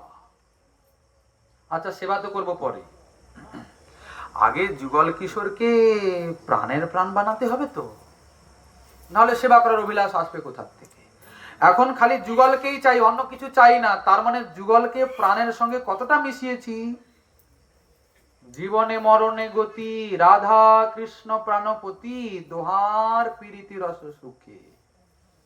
এই দেখুন, জীবনে মরণে গতি, কি গতি? রাধা কৃষ্ণ প্রাণপতি, দুজনের প্রীতিতেই রস পাবো, সুখ পাবো, এই চাইতে হবে, এই চাওয়া পাওয়া। কালিন্দির কুলে কেলি কদম্বের বন, রতন বেদির উপর বসাবো দুজন, শ্যাম গৌরী অঙ্গে দিব চন্দনের গন্ধ, চামর ঢুলাবো কবে হেরি মুখ চন্দ্র। এই অভিলাষ করা হচ্ছে, এসব অভিলাষ চাওয়া হচ্ছে। এই চাওয়া বাদ দিয়ে জড় জাগতিক দেহদৈহিক যত চাওয়া সব ভক্তিপথের বাধা। আচ্ছা, চাইছেন আর প্রভুর ভজন করছেন তো? ভজন তো কখনো ব্যর্থ হয় না, আমরা আলোচনা করেছি। প্রভু আপনার ভজনের যথার্থ মূল্য দিয়ে দেবেন, উনি কারুর ঋণে থাকেন না। গীতাতে বলে দিয়েছেন, যে যথা মাং প্রপদ্যন্তে তাং তথৈব ভজাম্যহম, যে আমার যেমন ভজন করে আমি তাকে সেরকম কৃপা করে দিই, দিয়ে খালাস, আমি কারুর চক্করে থাকবো না বাবু। কিন্তু ভাগবতে তিনি অন্য কথা বলছেন। আমাদের গোস্বামীপাদ বলছেন, সে প্রতিজ্ঞা ভঙ্গ হইল গোপীর ভজনে। এই দেখুন, প্রতিজ্ঞা ভঙ্গ হয়ে গেল। কি করে হলো? এমন করে গোপিকাগণ কৃষ্ণকে চেয়েছেন, ঠাকুর যে বললেন আমি যে যা এমন ভজন করবে দিয়ে দেব, তিনি খুঁজে পাচ্ছেন না কি দেব। আচ্ছা, দেওয়া যায় কাকে? যে চাই তাকে তো। যার কোনো প্রয়োজনই নেই, দিলেও যে নিতে চাচ্ছে না, তাকে কি দেওয়া যাবে বলুন দেখিনি? এবার সমস্যাটা কোথায়? ধ্রুব মহাশয়কে প্রভু দর্শন দিয়েছেন। প্রথমে তো ধ্রুব মহাশয় এসেছিলেন বাপের সিংহাসনে বসবেন বলে, কি কত রাগ হলো কি না? মা বললেন, বাবা যদি একবার সেই প্রভু প্রসন্ন হয়ে যান, তোমার বাবা তো দূরের কথা, তোমার বাবার যে বাবা মনু মহারাজ, তার সিংহাসনও দূরের কথা, তার বাবা যে পিতামহ ব্রহ্মা, সেটাও দূরের কথা, কি যে লাভ হয় তোমাকে কি বলবো। অতএব সেই কোটি ভৃত্য বৎসল শ্রী বিষ্ণুর আরাধনা করো, যাও। যদি তোমার মঙ্গল কেউ করতে পারে, তিনিই করতে পারেন, যাও। ছোট্ট 5 বছরের বালকটা, হ্যাঁ, তিনি বেরিয়ে পড়লেন কোথায়? প্রভুকে পাবেন, সিংহাসন নেবেন, বেরিয়ে পড়লেন। পথে দেবর্ষি নারদের সঙ্গে দেখা হলো, চিত্তের পরিবর্তন হয়ে গেল। দেবর্ষি নারদ ভক্তি দিলেন, দ্বাদশাক্ষর মন্ত্রে দীক্ষা দিলেন। এখন 6 মাস তপস্যা করে তিনি প্রভুকে পেলেন কিনা? এখন তিনি তো আর ধন্য হয়ে গেছেন। প্রভু বলছেন, ধ্রুব আমি এসেছি তোমার প্রতি বড় প্রসন্ন হয়ে, এখন কি চাও বলো। ধন সম্পত্তি আমার থেকে চেয়ে না, হ্যাঁ, আমি হলাম সর্ববর প্রদাতা, আমার মতো কেউ বর দিতে পারে না, যাও।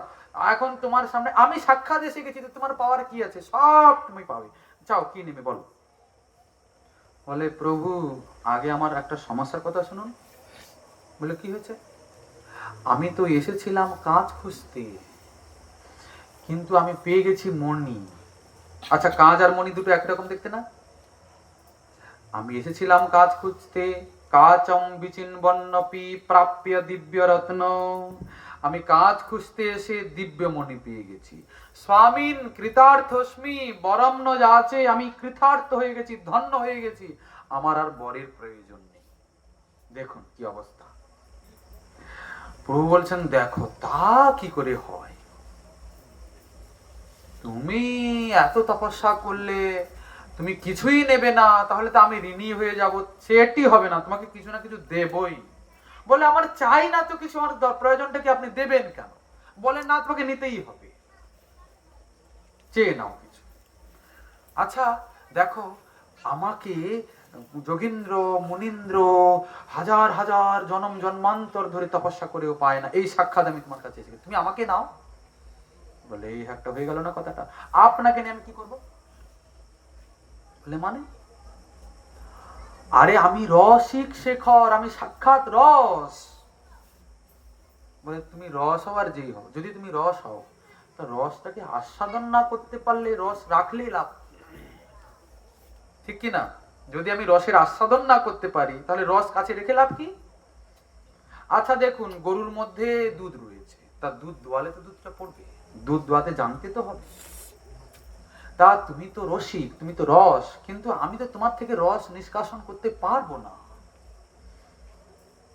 আমার সে ক্ষমতা নাই তো আমি তোমার থেকে রস নিষ্কাশন করবো। তাহলে কি উপায় আছে? কি চাও তাহলে তুমি একটু খোলাসা করে বলো তো। বলে, দেখো ঠাকুর, যদি তোমার দেওয়ার এতই ইচ্ছা, তাহলে তোমার সেই ভক্তের সঙ্গ দাও, যে ভক্ত সঙ্গে তোমার রূপ গুণ লীলার কথা শুনতে পায়। কেননা তোমার যে রস, যারা রসিক তারা নিষ্কাশন করতে পারে, আমাকে কৃপা করে সেই রসিকের সঙ্গ দাও। কৃষ্ণ ভক্ত অঙ্গ হেরি, কৃষ্ণ ভক্ত সঙ্গ করি, শ্রদ্ধান্বিত শ্রবণ কীর্তন। তোমার ভক্তের সঙ্গ দাও, হাজার হাজার কান দাও, যেন তোমার কথা শুনতে পারি। আচ্ছা, তোমাকে পায়নি কারা? পুতনাও তো পেয়েছে তোমাকে। পুতনা পায়নি? কোলে নেয়নি? কংসও তো পেয়েছে। অঘাসুরের পেটের ভেতরে ঢুকে গেলেন শ্রীকৃষ্ণ, পেয়েছে তো সবাই। কিন্তু কৃষ্ণকে আস্বাদন করতে পেরেছে কি তারা? কেউই পারে। কারা পেরেছে? যারা নিষ্কাম, যারা তাকে ভালোবাসে, যারা ভক্ত সঙ্গ করে ভগবানের নাম রূপ গুণ লীলার ঐশ্বর্য মাধুর্যের মহিমাকে শ্রবণ করেছেন, বুঝেছেন, তারা সেই রসকে আস্বাদন করতে পেরেছেন। তারা সাক্ষাৎ ভগবানকে চান না কখনো। ওনাকে নিয়ে করবো কি, কোথায় রাখবো, উনি বড় ঝামেলার লোক। ওনার কথা শুনতে চাই। ওনার কথায় যত আনন্দ, ওনাকে পেয়েও মনে হয় তত আনন্দ হবে না। কি? যারা কথা শোনেন তারা বুঝবেন। আচ্ছা বলুন তো, ওনাকে বোঝা হলো কিসে? বলে কথাতে। ওনাকে জানা গেল কিসে? কথাতে। ওনার প্রতি মতি হলো কিসে? ওনার কথা শুনতে শুনতে। তাহলে ওনার কথায় কত শক্তি রয়েছে। উনি তো সর্বশক্তিমান, এতে কোনো সন্দেহ নাই, কিন্তু ওনার থেকে ওনার কথায় আরো বেশি শক্তি। কথা সাক্ষাৎ ওনাকে প্রদান করে দিতে পারেন। যদি কেউ কোনো সাধনাই না করে, গোস্বামী পাদ বলছেন, কেবল যদি সাধু সঙ্গ করে, সাধু সঙ্গে হরি কথা শ্রবণ করে, ওটাই ওর সব থেকে সর্বশ্রেষ্ঠ সাধন। এর থেকে আর বড় কোনো সাধন নেই। যদি কোনো সাধনা সে জীবনে নাও করতে পারে, অনেকের তো সম্ভব হয় না, কিন্তু যদি জীবনে কেবলমাত্র হরি কথা শ্রবণে রুচি হয়ে যায়, বাস বেড়া পার হয়ে গেল, এতে কোনো সন্দেহ নাই। প্রথমে এই জন্য বললেন শ্রবণম। শ্রবণ না করলে কীর্তনের অভিলাষ জাগবে না, কীর্তন করার জন্য ইচ্ছা জাগবে না। শ্রবণ না করলে কার কীর্তন করব বুঝবেন কোথা থেকে? যদি আপনি না শোনেন কার কীর্তন করতে হবে, কি করতে হবে, কি বলতে হবে, কার পুজো করতে, বুঝবেন কোথায়? এই জন্য আগে শ্রবণম। ভাগবত বলছেন গাঢ় কর্ণই, শ্রবণ করবেন তো গাঢ় কর্ণে শ্রবণ করবেন। গাঢ় কর্ণ মানে কি? একবার কানে ঢুকলো, অন্য কথা যেন কোনো কানে না ঢোকে, একবারে ঢুকে গেল। গাঢ় কর্ণ আদির অনেক রকমের ব্যাখ্যা প্রস্তুত করেছেন গোস্বামী পাদগণ। আমরা অতি ভিতরে যাব না, তাহলে বুঝতে অসুবিধা হবে আরো। হরি কথা শ্রবণ। তব কথামৃতম তপ্ত জীবনম কবিভিরীড়িতম কলমশাপহম। গোপিকারা বলছেন, তব কথামৃতম কলমশাপহম, সমস্ত কলমশকে দূর করে দেয় তোমার কথা। দেখুন, আপনি ঘরে বসে যদি শ্রবণ কীর্তন মানে তাহলে হরে কৃষ্ণ করেন, তাহলে অনর্থ থেকে নিবৃত্ত এত সহজে হওয়া সম্ভব নয়। ভক্তি পথে আমরা তো পূর্বদিনে আলোচনা করেছি, সব কিছু করছি, তবু আমাদের কিছু প্রতিক্রিয়া, কিছু ভাব, কিছু অনুভব হচ্ছে না কেন? না, তবে জানি অপরাধ তাহাতে প্রচুর। খালি কি অপরাধ নাকি? অনর্থের শেষ নাই এ রাজ্যে। আমাদের শ্রীমৎ বিশ্বনাথ চক্রবর্তী পাদ এই যে সাধুসঙ্গ, এই শ্রদ্ধা, সাধুসঙ্গ, ভজন ক্রিয়া, অনর্থ নিবৃত্তি, নিষ্ঠা, রুচি, আসক্তি, ভাব, প্রেম, এই 9টি স্থিতির বিশাল বড় ব্যাখ্যা মাধুরী প্রস্তুত করেছেন। একটা গ্রন্থ হয়ে গেছে এই কটার বর্ণনা করতে গিয়ে, মাধুর্য কাদম্বিনী। সেখানে ভক্তি পথে কি কি অবস্থার সম্মুখীন হতে হয় সাধককে, ওইসবের বিশ্লেষণ করে দিয়েছেন। যদি এইসব গ্রন্থগুলিকে কি অনুশীলন করে, সাধক হাড়ে হাড়ে টের পাবে আমি এখন ভজনের কোন অবস্থায় আছি, আমার কতটা এগোনো হয়েছে বা কতটা পিছিয়ে এসেছি, আমার ভিতরে এখন চলছে কি। আমাদের গোস্বামীগণের এমনই সূক্ষ্ম বিচার। ভজন ক্রিয়া মানে কি? শ্রবণ কীর্তন চলছে, ভজনের ক্রিয়া চলছে, এই ভজন ক্রিয়া করতে করতে কতকগুলি বাধা বিপত্তির সম্মুখীন হতে হয় সাধককে। উৎসাহময়ী ঘন তরলা, বিউঢ় বিকল্পা, বিষয় সঙ্গরা, তরঙ্গ রঙ্গিনী আদির সব অনর্থের সম্মুখীন হতে হয়। এগুলোর আলোচনা করলে সব বুঝে যাবেন ব্যাপারগুলো কি। তবে হ্যাঁ, তারা বুঝতে পারবেন যারা ভজন করছেন। যারা ভজন সাধনের ধার ধারেন না, তাদের এসব আলোচনা করেও লাভ নাই, আর শুনে বুঝেও লাভ নাই। আমরা তো আলোচনা করছি ভজনের, কেননা ভজন ছাড়া আমাদের আর কোনো সম্পত্তি নাই। শ্রীমন মহাপ্রভু বললেন, সনাতন দেহত্যাগে কৃষ্ণ না পাইয়ে পাইয়ে ভজনে, কৃষ্ণ প্রাপ্তির উপায় কহু নহে ভক্তি বিনে। ভজন ছাড়া অন্য কোনো উপায় তাকে পাওয়া যাবে না। অতএব ভজন কি করে করা হবে, ভজন করতে গেলে কি কি বাধা বিপত্তির সম্মুখীন হতে হয়, সেই বাধাগুলোকে কি করে তাড়াতে হয়, এগুলো আমাদের আলোচনাটা আগে বেশি প্রয়োজন। কি প্রয়োজন না? তো গোস্বামীপাদ বলছেন অনেক অনর্থের সম্মুখীন হতে হয়, কিন্তু যদি সাধক কেবলমাত্র সাধু সঙ্গে হরিকথার আশ্রয় নেয়, তাহলে আস্তে আস্তে একটু একটু করে অনর্থগুলো নিবৃত্ত হয়ে ক্রমশ প্রেম প্রাপ্তির দিকে এগিয়ে যায়। এই হচ্ছে রহস্য। তার সঙ্গে সঙ্গে গুরু বৈষ্ণবের চরণে প্রার্থনাও চলবে, ভগবানের চরণে শরণাগতিও চলবে। কেন তার চরণে সর্বস্ব সমর্পণ না করলে এই সাধন পথে প্রবেশই করা যায় না। যেহেতু তিনি সর্বশক্তিমান, উনার কৃপা শক্তিকে আশ্রয় করেই তো সর্বজীব জীবিত রয়েছে, সবকিছুই চলছে। উনার ইচ্ছা ছাড়া হচ্ছে কি কিছু? তা উনার ইচ্ছা ছাড়া, উনার কৃপা ছাড়া তাহলে ভজন কি করে হবে? ভজন পথে আসাটাও উনার ইচ্ছা, উনার কৃপাতে হয়। নাহলে অনেকেই আসেন, অনেকেই বসেন, অনেকেই শোনেন, সবার উনার ভজনের অভিলাষ জাগে না। জাগে? জাগে? জাগে না। ব্রহ্মাণ্ড ভ্রমিতে কোন ভাগ্যবান জীব গুরু কৃষ্ণ প্রসাদে পায় ভক্তিলতা বীজ। সহজে হয় না। সাধু সঙ্গই সহজে মেলে না, আপনি অন্য কি কথা বলেন? সাধু সঙ্গই সহজে মেলে না। শ্রীমৎ চৈতন্য ভাগবত বলছেন, দৈবে কোন ভাগ্যবান সাধু সঙ্গ পায়, বিষয় আবেশ ছাড়ি কৃষ্ণের ভজয়। দৈবে মানে কি? ওনার করুণা হলে সাধু সঙ্গ মেলে। তাহলে ওখানে হরি কথা হচ্ছে, চলো একটু বসে শুনবো, ও ইচ্ছা জাগবে না। এখানে কজন বসছেন? তাও আবার কি এখানে 3 দিন হচ্ছে, কোন রকম বিশ্রামটা হয়ে গেলে বাস শান্তি। ওহ, 3 দিন কানটা ঝালাপালা হয়ে গেল গো, এবার ঘুমিয়ে পড়লাম চুপচাপ। আবার কোনোদিন কারোর ঘরে যদি দয়া করে চলে যাব, দেখবো একটু রহস্য, আবার ঘুমিয়ে পড়বো। এভাবে হবে না। কথায় আসক্তি যদি কারোর একবার হয়ে যায়, কথায় আসক্তি হওয়াটা ভগবানের কৃপা। ভগবানের থেকেও যদি ভগবানের কথায় একবার অনুরাগ এসে যায়, তাহলে মনে করুন ভগবত প্রাপ্তি হয়ে গেল। ওটাই একমাত্র উপায়। তব কথামৃতম কলমশাপহম, হ্যাঁ, তপ্ত জীবহম জীবনম কবি ভিড়িতম কলমশাপহম। তপ্ত জীবনে শীতলতার সঞ্চার করবে তব কথামৃতম, তোমার কথা অমৃত। আচ্ছা, আমরা যে আলোচনা করছি বা হরি কথা আপনারা যেখানেই শুনুন না কেন, বুঝতে পারুন কি না পারুন সে বিষয়ে অনুসন্ধান রাখার দরকার নেই, কিন্তু হরি কথা শুনতে ভালো লাগে কিনা, তা সেখানে কি অমৃত বাঁটা হচ্ছে?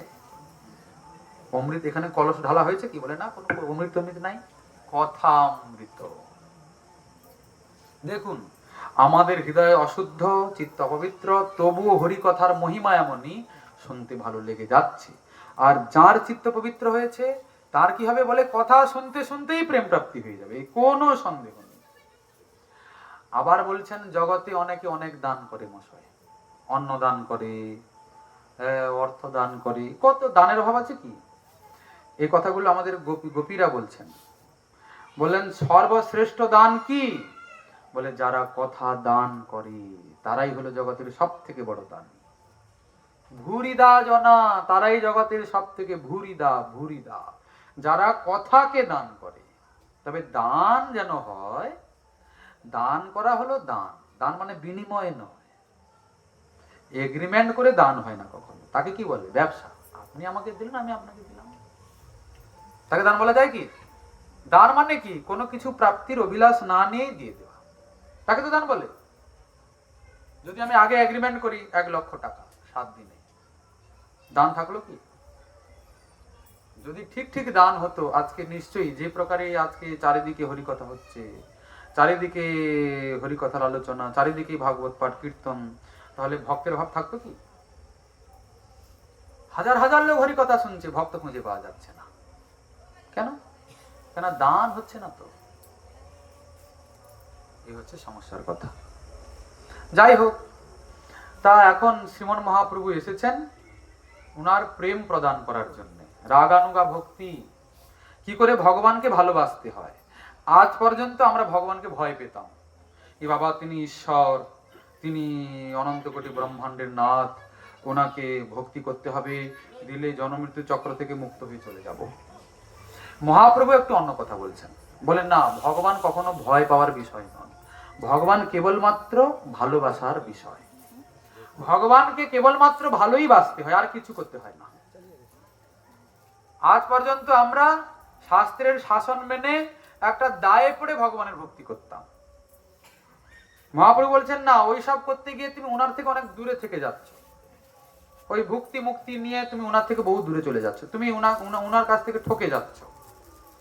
কারণ উনি তো নিজেই বললেন যে আমি এইসব ভোগ সুখ মুক্তি টুক্তি দিয়ে নিজে কেটে পড়ি, নিজে ধরা দেই না। কেন? কেন ওর অভিলাষ এটা তো পাপ, আমি এত সহজে ধরা দেব না। এই যে সে প্রতিজ্ঞা ভঙ্গ হইল গোপীর ভজনে, গোপিকাদের কাছে তিনি ঋণী হয়ে গেলেন। কিসের ঋণী হলেন? প্রেমে ঋণী হলেন। এমন করে তারা ভালোবেসেছিলেন যাতে তাকে ঋণী হয়ে যেতে হলো। আচ্ছা, এত বড় সম্পত্তি তিনি জীবকুলকে দিলেন, গোপিকাদের প্রেম, যে প্রেমে ভগবান বশীভূত হয়ে যান, ঋণ শোধ করতে পারেন না। তো জীবের কি এত ক্ষমতা আছে? বলে হ্যাঁ, ক্ষমতা অবশ্য নেই, কিন্তু যদি কেউ আচার্যগণের সিদ্ধান্তকে অবলম্বন করে সেই ভক্তি ধর্মের যাজন করেন, তাহলে নিশ্চয়ই সে যোগ্যতা আসবে। যদি না আসতো তাহলে এমত বিচিত্র স্বরূপ ধারণ করে তিনি এলেন কেন, দিলেন বা কেন? হরে কৃষ্ণ কৃষ্ণ কৃষ্ণ হরে হরে, হরে রাম রাম রাম হরে হরে। যদি গৌর না হইত তবে কি হইত, কেমনে ধরিতাম দে। যদি গৌর না হইত তবে কি হইত, কেমনে ধরিতাম দে। আর রাধার মহিমা প্রেম রস সীমা, রাধার মহিমা প্রেম রস সীমা, জগতে জানা তোকে, জগতে জানা তোকে। আর মধুর বৃন্দা বিপিন মাধুরী প্রবেশ চাতুরী আর মধুর বৃন্দা বিপিন মাধুরী প্রবেশ চাতুরী সার। আর বরজ যুবতী ভাবের ভকতি, বরজ যুবতী ভাবের ভকতি, সকতি হইত কার, সকতি হইত কার। আর বরজ যুবতী ভাবের ভকতি, বরজ যুবতী ভাবের ভকতি, সকতি হইত কার, সকতি হইত কার। তোমরা গাও গাও গুণ গৌরাঙ্গের গুণ, সরল করিয়া মন। তোমরা গাও গাও পুন গৌরাঙ্গের গুণ, সরল করিয়া মন।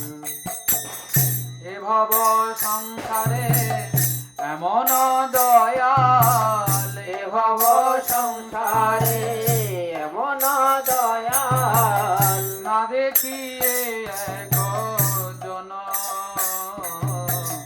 না দেখিয়ে একজন।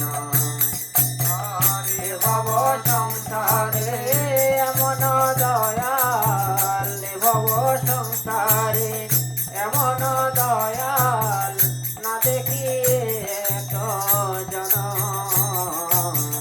না দেখিয়ে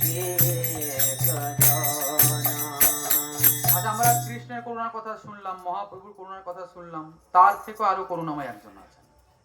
তিনি কে বলেন দেখি? হ্যাঁ, নিতাই। মহাপ্রভু একটু বিচার টিচার করেছিলেন, জানেন তো। ওই যে জগাই মাধাইকে কত কঠিন করতে হলো বলুন তো, চাপাল গোপালকে কি অবস্থা হতে গেল বলুন তো। চাপাল পায়ে ধরছে, গৌর সুন্দর কৃপা করো। প্রভু বলছেন কি, আরে পাপী ভক্ত দ্বেষী তোরে না উদ্ধারি, কোটি জন্ম এই মতে কিড়ায় খাওয়াই। এই দেখুন, অপেক্ষা আছে। কিন্তু নিতাই চাঁদ এমন নয়। তিনি কেমন? মার খেয়ে প্রেম বিলানো ঠাকুর। কি মাথায় মারলো না? মাথা ফাটিয়ে দিল কি না? দরদর করে রক্ত বেরিয়ে যাচ্ছে। মাধাই রে, মেরেছিস কলসির কানা, তা বলি কি প্রেম দেব না? দিতে যাচ্ছেন। না না না না না, ওসব চলবে না, চাই না, প্রয়োজন নেই। ভগবান টগবান আমি জানি না, মানে আমার দ্বারা হবে না, আমার হবে না বলে একবার হরি বল, তারপরে হয় কি হয় না দেব। বলে আমাকে ঠাকুর কৃপা করবেন না। নিতাইয়ের এই মতো আগ্রহ দেখে মহাপ্রভু মাধের দিকে এগিয়ে গিয়ে আসছেন। আরে হরি বল না, এই তো প্রেম এসে গেছে সাক্ষাৎ কাছে। মাধাই না বলে থাকলো কি? এই দেখুন, দন্তে তৃণ ধারণ করে নিতাই প্রেম দিচ্ছেন। এমতো হয় কখনো? অক্রোধ পরমানন্দ নিত্যানন্দ রায়, অভিমান শূন্য নিতাই জগতে বেড়ায়। এখানে একটা রহস্য রয়েছে, অভিমান শূন্য না হলে প্রেম বিলানো যাবে না। যদ্যপি শ্রীমন মহাপ্রভু প্রেম বিতরণের জন্য এসছেন, কিন্তু প্রেমদাতা নিতাই চাঁদ বলা হয়। কার প্রেম? রাধারানীরই প্রেম। কিন্তু নিতাইয়ের করুণা হবে, ব্রজে রাধা কৃষ্ণ পাবে। সহজে প্রাপ্তি সম্ভব নয় নিতাইয়ের করুণা ছাড়া। যেই আগে পরয়ে তারে করয়ে নিস্তার, অতএব নিস্তারিলেন মোহেন দুরাচার। যে সামনে পড়বে তাকেই কৃপা করে দেন। সামনে কে পড়লো দেখার দরকার নেই। পশু পক্ষী কীট পতঙ্গ কোনো বিচার নাই। অধম উত্তম কিছু না করে বিচার, কোনো বিচার করেন না। সেই করুণা সিন্ধু এসেছেন সে প্রেম দেওয়ার জন্য। জগতে পাইয়া খাইল নাচিয়া, বাজাইয়া করতালি। আমরা কেন বঞ্চিত থাকবো মশাই? এই জন্য বেশি সময় নষ্ট না করে ভাগবত কথা শ্রবণ করুন, ভাগবত কথা কীর্তন করুন, ভাগবত পাঠের আসর করুন। তবে সেই রকম সাধুগুরু বৈষ্ণবকে আশ্রয় করুন যারা ভগবানের স্বরূপ, ঐশ্বর্য, মাধুর্য এই তিনটি বিষয় সম্পর্কে অভিজ্ঞ। ভগবান ভগবান, নারায়ণ নারায়ণ, নারায়ণ নারায়ণ, বাস হয়ে গেল ভাগবত, ও নয়। ঠাকুর মহাশয় বলছেন, জগৎ ব্যাপক হরি অজভব আজ্ঞাকারী, মধুর মূরতি লীলা কথা, এই তত্ত্ব জানে যেই পরম উত্তম সেই, তার সঙ্গ করিব সর্বথা। সাধু সঙ্গ করতে হলো বলে যে নারায়ণ নারায়ণ হরি হরি করলেই সাধু সঙ্গ হয়ে গেল তা না। ভগবানের যে একটা রসময় স্বরূপ আছে, ভগবানের যে একটা মনোহর স্বরূপ আছে, ভগবানের যে একটা চিত্তাকর্ষক লীলা রয়েছে, সেই বিষয়েও যিনি জানেন, এইরকম সাধুগুরু বৈষ্ণবের চরণে আশ্রয় নিতে হবে। এই কথা বলার তাৎপর্যই, যারা শ্রীমন মহাপ্রভুকে আশ্রয় করেছেন, আচার্যগণের গ্রন্থকে অনুশীলন করেছেন, করছেন, আচার্যগণের গ্রন্থকে মাধ্যম করে যারা হরিকথার পরিবেশন করছেন, এমন সাধুগুরু বৈষ্ণবের যদি সঙ্গ প্রসঙ্গ লাভ হয়, তাহলে সোনাই সোহাগা। নাহলে হরিকথা তো সবাই বলছে, এই রহস্যের কথা শুনবো কোথা থেকে? বলে গোস্বামীগণের গ্রন্থ থেকে, গোস্বামীগণের যারা দাসানুদাস তাদের থেকে। নাহলে না হবে, না হবে। এখন তো মোবাইলে তো অনেক রকমের সব হচ্ছে, পাঠ কীর্তন সবই পাওয়া যাচ্ছে। কত সেরকম মহানুভব, কত সেরকম অনুভবী বিজ্ঞ মহাজন বৈষ্ণব রয়েছেন, তাদের পাঠ কীর্তন শুনুন। মিছিমিছি টাকা খরচা করে আর টাইম পাস কেন করা হবে? ঠিক কি না? আর মাদৃশ্য যারা, আমরা বা হরিকথার কি জানি, কি বোঝাবো, কি বলবো? আমরা কেবলমাত্র ওই তোতা পাখির মতো বুলিয়া উড়াচ্ছি, ব্যাস। আমাদের ওইটুকুই ডিউটি। আমাদের এত অনুভবও নাই, এত ভজন সাধনও নাই, এত ত্যাগ বৈরাগ্য নাই যে মহাপ্রভুকে প্রসন্ন করব। কেননা মহাপ্রভুর ভক্তগণের বৈরাগ্য প্রধান। যাহা দেখি প্রীত হয় গৌর ভগবান। আমাদের কাপড় চোপড় দেখলে বোঝা যায় আমরা বৈরাগী, ও কথায় বৈরাগী। মহাজন বলছেন, কথায় বিরক্ত এ সংসার। তোমার মাইক সামনে থাকলে তুমি বড় বৈরাগ্য দেখাও, যেমনি নিচে নামলে অমনি সব বৈরাগ্য কোথায় ফুরিয়ে গেল। এই হচ্ছে আমাদের বৈরাগ্য, ঠিক কি না? কহিছ বেদের পার, করিছ নিষিদ্ধাচার। বলছি বড় বড় কথা, বেদের বাইরে। এই যে বললাম যে বেদ বিধির অগোচর রতন বেদির উপর, হ্যাঁ বড় বড় কথা, কিন্তু নিজেই নিষিদ্ধ আচরণ করি। আমাদের ক্ষেত্রে এইরকম ব্যাপার। তা কি করে করুণা হবে? অনিত্য অসার অর্থ আমরা বলি না পাঠে, অর্থ তো অনর্থের মূল গো, অর্থের অর্থ চাওয়া উচিত না। কিন্তু মহাজন কি বলছেন? সে ভালো সদাই প্রার্থ, মনে মনে ইচ্ছা আছে। আরে না চাইলাম তো কিছু, নিশ্চয়ই 50,000 টাকা দেবে, পাঠ করলাম কি এমনি এমনি। যা লাগি রজনী দিবা মত্ত, দিন রাত আমরা মত্ত হয়ে আছি। অর্থ অর্থ, টাকা টাকা টাকা, কোথা থেকে আসবে, কোথা থেকে আসবে?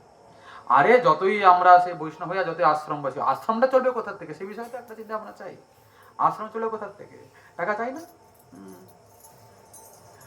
কহ ভোজি বৃন্দাবন, ঘরে সুখ বাসমন, ভালোবাসো বসন ভূষণে। এমনিতে বড় বড় বলে আমাদের বৃন্দাবনে ভজন, বৃন্দাবনে যাবো, ভজন করবো, কিন্তু ঘর ছেড়ে বেরোতে ইচ্ছা করে না। ভালোবাসি বসন ভূষণে। আর কি? সন্তুষ্ট মানিছ মানে, মহাক্রোধ অপমানে, আত্মসুখ ঘুচিল কেমনে। কি কেউ যদি প্রশংসা করে তাহলে আমার কি আনন্দ হচ্ছে, আহ লোকটা ভালো, ভালো লোক, আমিও তার একটা গুণের প্রশংসা করলাম। আর যদি কেউ আমার নিন্দা করে, যদি কেউ আমার একটা খারাপ কথা বলে, তাহলে তার মতো শত্রু আমার আর কেউ নেই। আমি তার মুখ থেকে সরাসরি নিন্দা শুনিনি, একটা অন্য লোক এসে বললো জানেন জানেন ওই লোকটা আপনার সম্পর্কে এই কথাটা বলেছে। আর আমি যে ছিলাম ওই ব্যক্তির, সে 14 গোষ্ঠীর যত ঠিকুজি গোষ্ঠী ছিল সব টেনে একদম, সে কি ভালো নাকি, সে যে আমাকে এই কথা বলেছে, সেও তো এইরকম, কত রকমের যে সব বললাম, তার কোনো শেষ থাকে? হৃদয়টা জ্বলছে নিন্দার কথা শুনে। বলে আত্মসুখ ঘুচিল কেমন? কোথায় আত্মসুখ ঘুচিল? স্থিতির বিচার করতে হবে। এজন্য আমাদের দ্বারা হবে না ওসব। আমরা তো ব্যাস আদেশ পালন করছি, আমরা বুঝিয়ে দেব, প্রেম ভক্তি করিয়ে দেব, আমাদের মুখ থেকে হরি কথা শুনে আপনাদের লাভ হবে, এই কথা দম্ভ করে বলতে পারবো না। কারণ সেরকম আছেন, বহু আছেন, এখনো রয়েছেন, তাদের কথা মোবাইলে শুনলেও চিত্ত পরিবর্তন হয়ে যায় ঘরে বসে। ওনাদের সঙ্গ প্রসঙ্গে, ওনাদের সাক্ষাৎ দর্শন করলে তাহলে কি হবে? হয়, অনেকেই আছেন। আর আমরা দেখুন, গলা ফাটিয়ে ফাটিয়ে গলা ফেটে গেল, তবুও কিছুই হচ্ছে না। সমস্যা এখানে। কহিছ গোপীর ধর্ম, কি বুঝেছ তার মর্ম, স্বভাব ছাড়িতে না রতিলে। হ্যাঁ, ওই যে প্রকৃতি বাঘিনী মুখ দেখিয়া পাইছ সুখ। প্রকৃতি বাঘিনী মুখ দেখছো, মেয়েটা খুব সুন্দর যাচ্ছে, রাখতে ভালো লাগছে দেখতে। এদিকে বড় বড় গোপীর ধর্মের কথা বলছি। গোপিকারা কি এরকম ছিলেন না? তারা তো একমাত্র ব্রজেন্দ্রনন্দন নিষ্ঠ, তাদের আর অন্য কেউ হৃদয়েও নাই, বাইরেও নাই, ভিতরে কোথাও নেই। আর আমরা এদিকে বলছি গোপী গোপী গোপী, সেদিকে সারা দুনিয়ার কোন রকম কামিনী কাঞ্চনের অভিলাষ গেল না। প্রকৃতি বাঘিনী মুখ পাইয়া দেখিয়া পাইছ সুখ, সর্বাত্মা সহিত যেই গিলে। দেখুন আমাদের সব সত্যি কথা আচার্যগণ লিখে দিয়েছেন। আমরা কখনো কখনো চিন্তা করি, আমরা ভাবি ইনারা আমাদের মনের কথা বুঝলেন কি করে, ইনারা যা লিখেছেন সব তো আমাদের মনে হয় এইসব, মানে আমাদের ওই যে চোর ধরা পড়ে গেছে। কিন্তু কি জানেন তো, মনে মনে পিঠা খেতে হয়, বলতে পারি না কাউকে, লজ্জার কথা কি বলবো, নিজের অপকীর্তির কথা বলা যায়? আমরা তো বলে আমি আচার্য, মহাজন, গুরুদেব এইসব বলি, কিন্তু নিজের অপকর্ষের কথা বলা যায় না। তো যাই হোক, 3 দিন তো অনেক কথা আলোচনা হলো, তা আপনাদের তো সুখ আমরা দিতে পারলাম না। আমরা বা কি সুখ দেব? সুখ তো দেবেন শ্রীকৃষ্ণ, কৃষ্ণ কথা। তো সময় অনেক চলে যাচ্ছে, জীবনের আস্তে আস্তে করে অস্তের দিকে যাওয়া হচ্ছে। এইভাবে আর নিশ্চিন্ত থেকে আমাদের লাভ নাই। যদি ভজন করতে হয় এখনই শুরু করাটাই ভালো, কেননা কাল কারুর প্রতীক্ষা করেন না, সময় চলিয়া যায় নদীর স্রোতের ভয়। কি যদি ভজন করতে হয় তাহলে শ্রীমন মহাপ্রভু নিতাই চাঁদের চরণে শরণাগত হয়ে রূপ সনাতন আদি গোস্বামীগণকে মাথার ঠাকুর করে সেই সঠিক সঠিক গুরু প্রণালীতে আশ্রয় হয়ে কৃষ্ণ ভজন করতে হবে। না হলে কিন্তু সেই শুদ্ধ সঠিক বস্তুকে প্রাপ্তি সম্ভব নয়। এখন গৌড়ীয় বৈষ্ণব বলে অনেকেই নিজের পরিচয় দেন, কিন্তু গুরু প্রণালী দেখতে গেলে সব ঘেঁটে ঘর। ওইসবে কিন্তু সময় নষ্ট ছাড়া কিছুই হচ্ছে না। যদি সঠিক সঠিক গুরু প্রণালীতে আসা যায় তাহলে নিশ্চয়ই সেই সদ্বস্তু প্রাপ্তি হবে। কত অজস্র অজস্র গ্রন্থ রয়েছে আমাদের সম্প্রদায়ে, সেগুলো কবে শুনবো? তার মধ্যে যে রস রয়েছে সেই রস কবে আস্বাদন করব?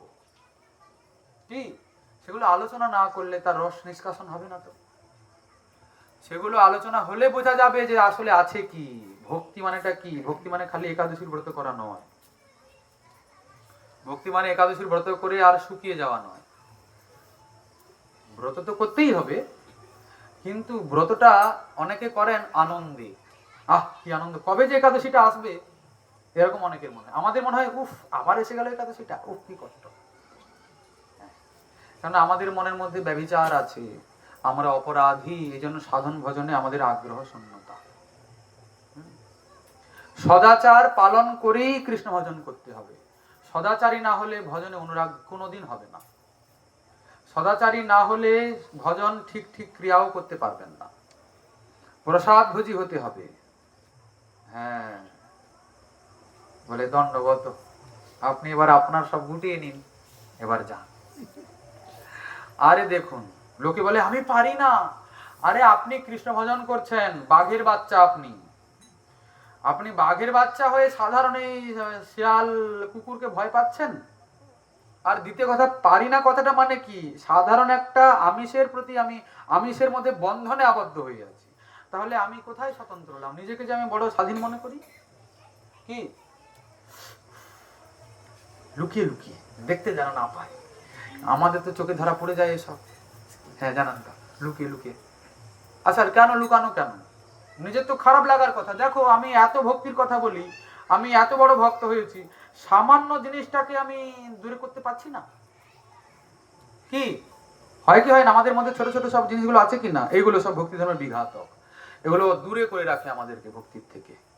এই জন্যে হ্যাঁ, তবে আবার একটা কথা, সদাচারী আবার ইচ্ছা করলেও হওয়া যায় না, প্রার্থনা করতে হয় প্রভুর কাছে।